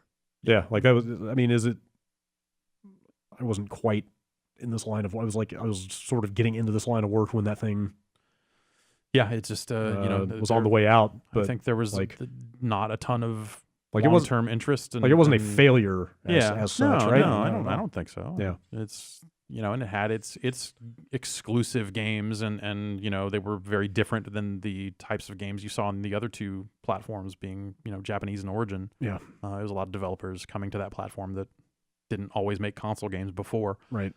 Like I didn't look up the actual like install base for it, but like it wasn't an abject failure. Like wasn't it No, I kind don't. of Yeah. similar to the GameCube and install base? I thought. Mm. I always thought that was the case. I would assume bigger. Maybe even bigger. Yeah. Potentially, yeah. I mean, I guess wasn't the whole thing always just that they like rushed to the 360 just to try to beat Sony in the Yeah, market? it was it was really a part of just like, hey, let's kickstart this next generation because we've learned a lot over the last few years. Let's put that learning out now. And they had the right product at the right time. Yeah.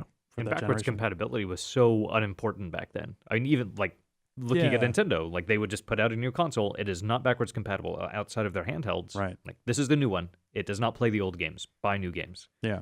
And I think that mentality was still there with Xbox and PlayStation when you were going to these new systems. Mm-hmm.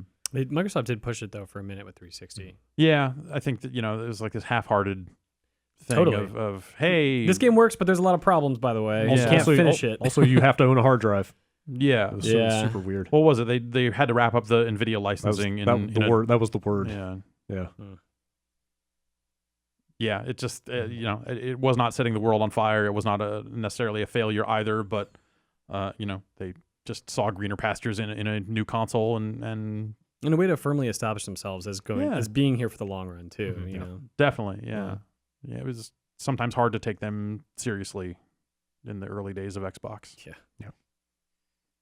Question from Bert, a burning question. Can anyone explain to me why Neo Turf Masters on Switch cannot be played two-player with both Joy-Cons? You actually need two sets of Joy-Cons for two people to play. How does Hamster miss the entire point of the Switch here? That actually super sucks. I did not know that. That's really crazy. Yeah. I would have assumed for sure that all those games, because it's a 4-button controller with a coin and start button that you Yeah. could do on the shoulders. But I don't think it's just Neo Turf Masters. I think I ran into this with Metal Slug. I assume it's everything, yeah, because it's probably Yeah. the same emulator for Oh, all of it. man. But yeah. like, I would. That's a bummer. The whole point of that I thought would be to, hey, here's a great way to play these two-player. But wait, but how okay, surprised and by are great we? way, I'm- Because really, those games shipped looking like they had a cloud over them. Yeah, that's true. And also that analog stick is not going to be a great way to play No. most of these games in any capacity. So that should work, though. Yeah, that's Yeah. unfortunate. That's Yeah. silly that is not possible. What if you're just like hanging out in the park with your Switch and you want to play some two-player? Exactly. You Just know, kick, throw out the fucking throw out pop the that kickstand. kickstand out and go nuts. Yeah. It gives you a lot of hope for the Virtual Console when it eventually comes to Switch, right? There's not going to be a Virtual Console. I don't think. Really? I really don't think there's going to be. Are you now. serious? Yeah. Why not? Why wouldn't they? Because Virtual Console is an outdated term that doesn't make sense today. Yeah. Right? It's been a failure for them up and down. They haven't kept up with it. No one has any... But people keep buying the stuff Well, over and I over. think they don't. Yeah, but- no? I thought that thing was super successful. Virtual Console? Yeah. I don't think I feel so. like I'm constantly seeing people saying, like, well, I just bought Link to the Past for the third time. How many people successful do for you me. follow on Twitter? I don't. I mean, I follow a couple hundred and I see that too, but I don't think that means it's a huge success. Well, fine if you want to be all like proper and logical about it. Yeah, no, it's yeah, maybe I guess I don't really know, but I think they're going to think sell about the that games. in terms of They're free. just not going to have the brand. Virtual Yeah, I Console. think the like, and it's really weird to hear people. I can't believe they're not going to have the Virtual Console at launch. Like it's anything other than we are selling individual products digitally, Right. and throwing that brand like. And they had this people treating commitment- it as if it's an actual virtual console Right. has always really rubbed me the wrong way. But that was the way that they had to pitch it back then, especially to, I think, make people understand that, like, hey, get it? These are old games you're playing. Like, Yeah. it's like you own an NES again. Also, we're going to release one game a week. Oh, crap. We have to do this forever. I mean, okay, maybe the dumb fake console metaphor is outdated or whatever, but it would feel weird if they just started throwing, like, okay, here's Super Metroid in our store right next to a bunch of new Switch games. Like that. I feel like that would look kind of... That's how it was. I mean, that's and how the all com- those VC games launched on other platforms, though. It was just new this week, and it was and just they a can list. call them NES classics if they want to keep Sure, going with I that. just Super Nintendo that's what I mean. classics. I feel like they need some kind of umbrella term. Sure, yeah. I just don't think we're going to see them announce like at E3, like Virtual Console is back, Yeah, right? They're yeah. going to say something to the effect of those games you love are back. Because that's what they've done with Neo Geo. They're just thrown out. That's Yeah. not Nintendo. That's hamster, technically. yeah, It's a different publisher. Yeah. They've got their own branding. I mean, it's a weird nightmare. I guess those games are coming, right? Because they announced that stuff as part of the paid online service. Right. Yeah. Like, so Yeah. they will exist in some form. Right. Yeah. I don't see that service by that name returning. That seems sensible, which is why I think they will absolutely bring it back because shit. that's like you're applying good sound logic to this, which is not how Nintendo does things. What was I thinking? Yeah. So I Clearly look I forward to wasn't. the Virtual Console. Speaking of the Switch, Daniel from Los Angeles, I'm curious about the basic tablet functionality of the Switch. Web browsing, viewing PDFs, reading ebooks, podcasts. How much of that is in the Switch? Zero. How much are you confident Nintendo will eventually add to the Zero. system? As much as I respect Nintendo for keeping their system closer to a pure gaming machine, it's weird that these things are even questionable. Even toasters have podcast apps.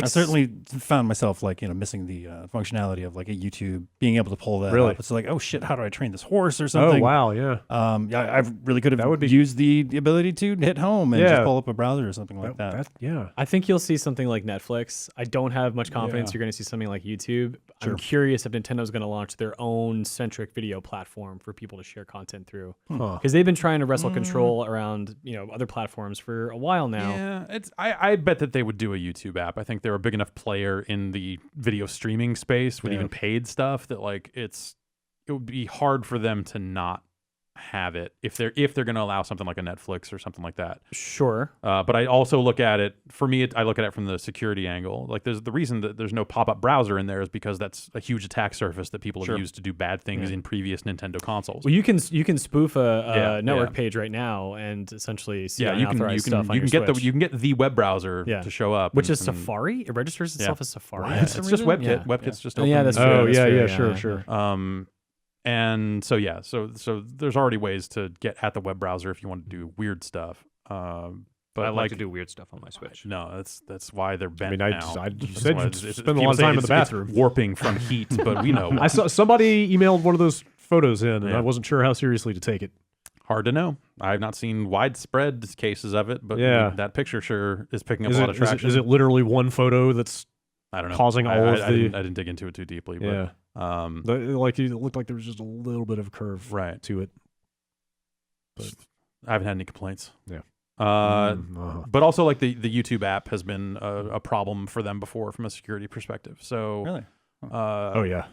So it's I see why they would want to limit things that reach out and touch the internet from potentially opening them up to attack on their security stuff. And Yeah, being able to watch a little video guide and then switch right back into the game is like a cool idea, though. Yeah, Certainly. That's a shame. What if you could say, attach or hook the video onto the side of the screen and still play the game. Whoa. When I first got here, one of the first things I reviewed hardware-wise was a Star Wars Old Republic, the MMO, a keyboard based on that had a screen on the side of it, and the whole pitch was like, you can just pull up a YouTube video on how to do something while you're playing.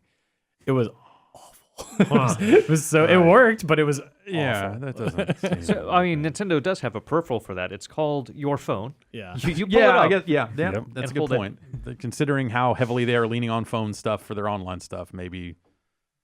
I wonder how much of this that approach was driven by some of the security failures of the Wii U and 3DS. But how did Yeah, this Splatoon stuff work? Because that was our first taste of their online gaming. The Well, test I mean, fire the it other all week. works. Like you just can't play with friends. So it's connecting to friends. You use your phone. That's the pitch. Okay. And because Bomberman has online. Duh. Yeah, you're right. Puyo Puyo Tetris has online. Like that stuff exists in the games right now. It's just the advanced functionality of I guess a friends list that is not terrible, or potentially like parties and lobbies and voice chat that they're offloading to this app. I see. Okay.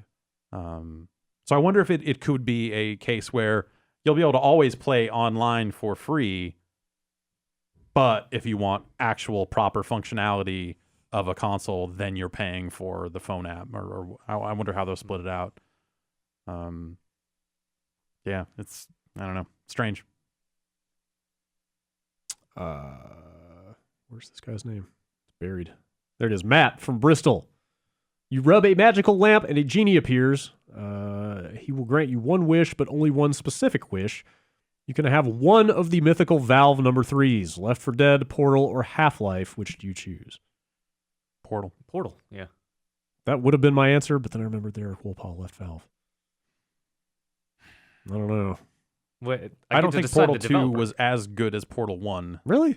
Well, yeah. Writing-wise, right? Yeah. Yeah, I mean... Or even, I just think there's a purity to the original Yes. Portal that I think Portal 2... What I would say is that Portal 2 is about as good as an 8-hour Portal could be. I think part of the reason Portal Yes. is so good Yeah. is because it's like 3 hours or less. Do you feel like you need more? Like, I don't feel like I walked away from Portal 2 or Needing Portal more 1. Portal. Yeah, well, Yeah. just like, there's not enough here. Like, what's yeah, left? yeah. Playing Half-Life 2, like episode 2, I'm like, well, all right, where are we going with this? Yes, like I don't know that I... My answer is Yeah. Half-Life, not because I'm desperate to play Half-Life 3, but just because I would want to see what they did with it. Yeah. Like, Yeah. like I'm not in the camp of people who are like dying to see how that story concludes, but I would very much like to see what a Half-Life 3 would be in this day and age. I just want the jokes to end. There's also that. Yeah. It's always Team Fortress 3. Yeah, that's true. Okay. I have Team Fortress 3. What if- It's called Overwatch? Yeah. What if none of those games ever get made? That seems like a more likely think scenario. Yeah, I'm pretty sure. It's like Yeah. a very That's the good case. chance that none of those games will ever come out. What about Dota 3? They kind of just made it. But that's like every patch that just people Yeah. call it Dota Sometimes- 3, but This is like super. This is dumb and splitting hairs. But sometimes I wish they had not called it Dota 2. Yeah. Like, sometimes I wish they had just called it Dota. Yeah. Because the way they are evolving it, like it could just be this one thing forever. But like the fact that it's called Dota 2, it creates an expectation that there will be a 3 at some point, which is not necessary. maybe. So, what version number of the client are they on? Like what version? Well, 7.0 was the Oh. big, huge overhaul, but I think they're on like 7.04 right now. Damn, Oh wait, okay. what are you talking about? The engine or the game balance? I guess I would say the game balance. Yeah, because the engine it's Source 2 now, right? Because like Yeah. Dota 2 Reborn was the like big move to the whatever Source 2 is, like the big replatforming Yeah. was like a year and a half ago. That was Reborn. I was gonna say if they were under version 3.0, then the right thing to do would be to just when Dota 3.0 came out, change the name from Dota 2 to Dota 3.0, There you go. and then just use your version Yeah, number. I mean, they were already in the 6s Yeah. like way before Yeah, that, yeah, so that was never gonna happen. Oh, So well. just do 8, Dota 8. Okay. Yeah. all right. Like Yeah, Microsoft sure, Windows, sure. they did the Yeah. we'll just skip 9. Skip Yeah. a few versions, and yeah, there you go. It's the MAME renumbering scheme. Like they renumbered multiple times and tried to cram it. Yeah. James writes in from Queensland, Australia. Please name an 8 or 16-bit game you liked that has multiple perspectives or modes or variations in game style. My favorite is Shinobi 3 on the Mega Drive. You used a jet ski board thing and rode a horse in that game. Both of those levels had sick music and awesome dive kick moves. Anyway, I'd like to know what you all have in mind. Multiple perspectives. Yeah, or just like types of gameplay. I think like Blaster Master immediately comes to mind because they made that new one. Yeah. Guardian Legend. Golgo 13. Ooh, that's a good one. Yeah. Oh, I didn't think about that one. Yeah, that's got what Driving, Sniping. mazes, sniping, like side scrolling. Project- Dude, yeah. Project Vice Project Codename Doom. Oh yeah. Vice Project Doom has some A few things going weird on stuff there.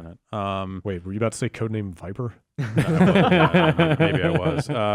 Rescue the embassy mission. What is Codename Viper?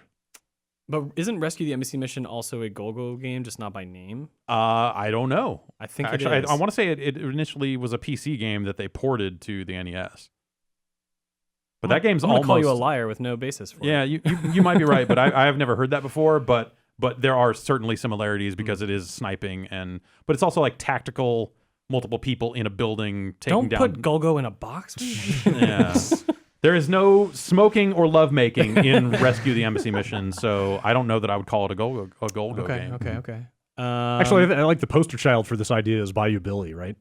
Like, Yeah. I feel like Nintendo Power was hyping that thing up as like, Oh, it's like, yeah. it's the last video game you'll ever need because it's like Double Dragon beat 'em up stuff and like light gun stuff and it's got driving and it's like everything in one game and then Yeah. it was bad. Ninja Turtles on the NES had top down, and it had water levels. Man, that had game fucking and sucks. that game fucking sucks. Maybe Pilot Wings? yeah. Pilot Wings? Does Did that game count? suck or was That's it like just an event-based game, like Summer Games or Winter yeah? Games. Or I don't think something, that, though. I don't know if that counts in the same way. Was Turtles actually terrible or was it Yeah. just too hard? It was It really was terrible. too hard because it was Because terrible. It It had good music. Yeah, yeah, it did. sure. It was the best. It was the first time we saw the Turtles, in an interactive form. Yeah, that's true. But then that arcade game came out. Yeah. That was cool. That was rad. I think it was good. Led to all the weird numbering around those games. Because on the NES, they had to call it TMNT 2. But then they had But then... Project Manhattan or the Manhattan yeah. Project that came out there, which is Right. that's a really weird Turtles game. Lost in Time. Lost in Time is 4. 4. Is that 4? Yeah. Yeah. Weird to even number those at all. I know. Yeah, but yes. All right, Michael in Walnut Creek. Today, Bungie revealed the PC version and release date of Destiny 2 with some pre-rendered cinematic. They also are saying to pre-order now to get into the beta and buy the Season Pass equivalent. They've also said that gameplay will be revealed on May 18th. How gross is it that they are asking players to shell out $100 or more today without seeing anything in the game, especially after people got burned so hard with vanilla Destiny? I mean, they're starting their pre-order campaign, but that pre-order campaign is going to last until September. Yeah. So, Yeah. Don't pre-order it. Yes, Right. I mean that's Don't yes, pre-order that's the trick. things. Yeah. Yes, basically. Yeah, it sounds like that gameplay live stream will happen before the beta would start. So you've always got time to at least watch that. And you can before- also cancel a pre-order. It's Yeah. yes, but maybe just don't. Pre-order, play the beta, and then go like, this is not. I think maybe this came up briefly on UPF or some other live stream recently, but John from South Florida writes in and asks, will Destiny 2 have wall running? Wall running seems to be the hot new thing for essentially any first-person shooter that also lets you double jump these days, and I'm wondering if you guys think Bungie will include it.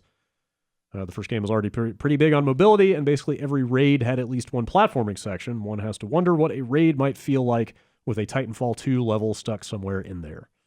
That would feel pretty gross because I think the platforming stuff was super sketchy in Destiny. Yeah, that you was think not so? fun. Oh yeah, It was definitely kind of was borderline floaty and imprecise. No fun. I would like to see Destiny be a lot faster and more mobile than Destiny 1 was, but at the same time, that's the speed at which Bungie games move. I was gonna say I don't feel like Bungie does fast. These games Yeah. move at the speed of Master Chief, Yeah, and I expect Destiny 2 to be the same. So Yeah. I just don't think wall running makes sense. Yeah. It'd be cool if they like doubled or tripled down on class differences and like, hey, you get your small nimble class that actually moves at a Titanfall rate of speed and can wall run. I think that'd be potentially neat. Yeah. I see someone hanging on a wall, the ability to jump up and just sort of prop maybe themselves up something like somewhere. that.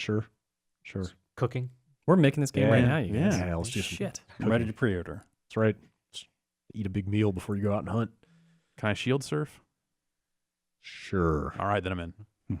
All right. Gun, so you throw down your gun, you surf on your gun, it shoots out while you're surfing. So it's like a Lawbreakers thing of like the gun helps propel you forward, it shoots behind you.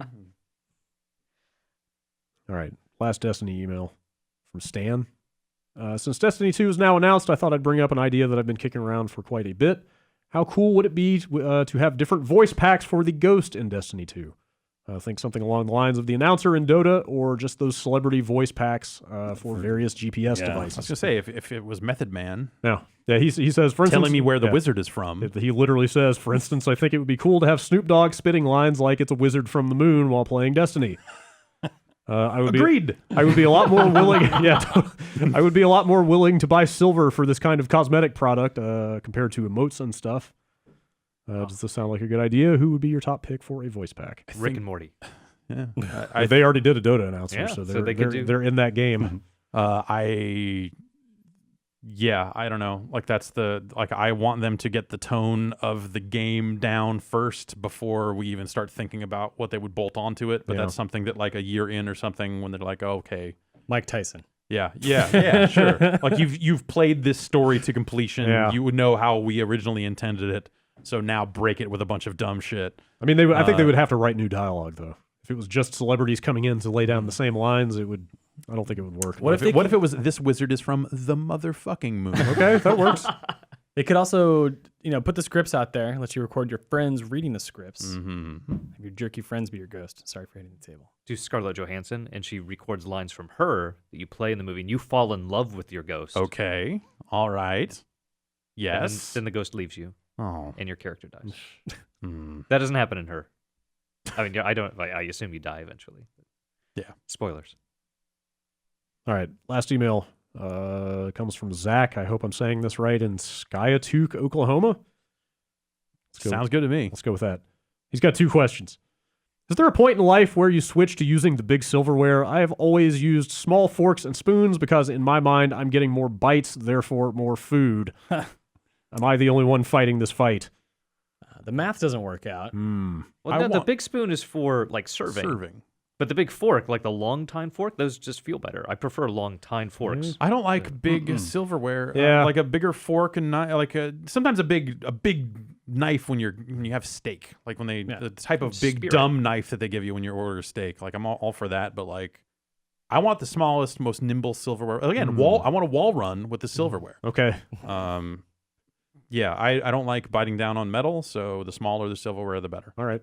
Very tactical. Like Yes. I move slowly. There you go. Have the big fork. Yeah. Slowly move in, stab. Surgical precision. Yeah. There's Okay. just too much wind up into like this momentum-based fork physics. Just don't do it for me. And then he says, also to tie this into gaming, what is the lineup for your Mortal Kombat style fighting game featuring cereal mascots? Who are the cameo DLC characters? Where are the stages? Most importantly, what is the name of the game? I mean, like, So who do we have? We got Captain Crunch has to be on the core Snap, roster. Crackle, Pop. Right? I think they're one character. Are they- I think are they they're one I think they are character? one Yeah, weird little exactly. character that animates weirdly on top of itself. I feel like the low-hanging joke is serial killers. Mm-hmm. yeah. Man, That's yep. That's too Not easy. as low as you think. Yeah, I didn't get that. I hadn't thought of that. That's not bad. I don't know. I've got a box Captain Crunch at home, and it just says on it, "Crunchitize me, Captain." All right. Which Yeah. just I don't know. For some reason, I read it and just think I just want it to say, "Just fuck my shit up, Captain." Yeah. But He has to be in the core roster. yeah, Who's the Sugar Smacks frog?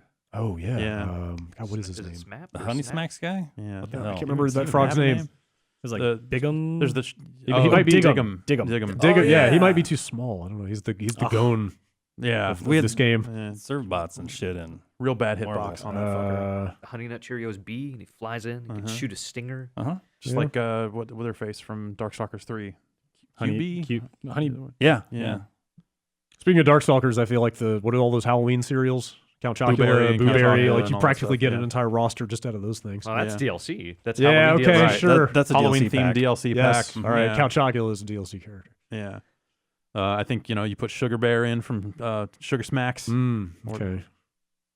Is Donkey Kong eligible? Absolutely. He had a cereal. He Well, had then you get a cereal. license for like Fred But- Flintstone. But the for kid on the Yeah. Xbox though. But Donkey Kong is just a palette swap for Captain Crunch, Oh, sure. just like the cereal was.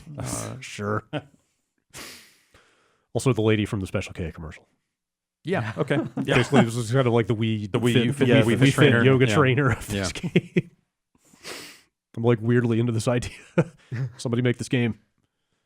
All right. Bombcast@giantbomb.com. That's it for emails. Thank you guys for being on the show. Yeah. Yeah. Thanks for coming on. Thanks for having us. What's new over GameSpot way these days? Anything we should be looking out for? What you working on? Nah, nothing. I really just sit at my desk and play Zelda all day. Nice. Wow, that And then sounds fun. sometimes I get tired of that, so I play Hearthstone. Okay. Yeah, probably best for your audience and you guys. I'm getting that Retro Freak console in. Oh, it's being really? sold in the UK.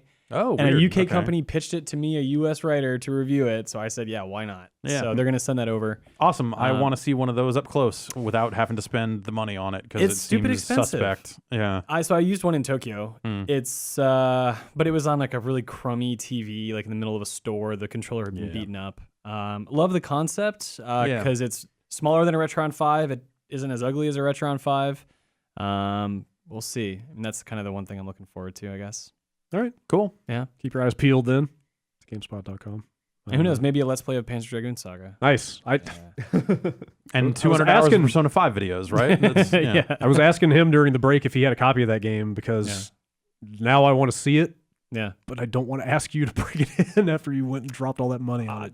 I mean, it's meant to be played. It's not meant to just sit there. All right. Maybe a joint venture Okay. of live All right. streams, and we could work something out. All right. if you're so offering, you could show this to Brad. if you're offering, maybe we'll talk later. Okay. All right. All right. I wasn't going to ask though, Always ask. since you brought it up. All right. Thank you guys for stopping by. That's been the Giant Bombcast. We'll see you back here same time next week.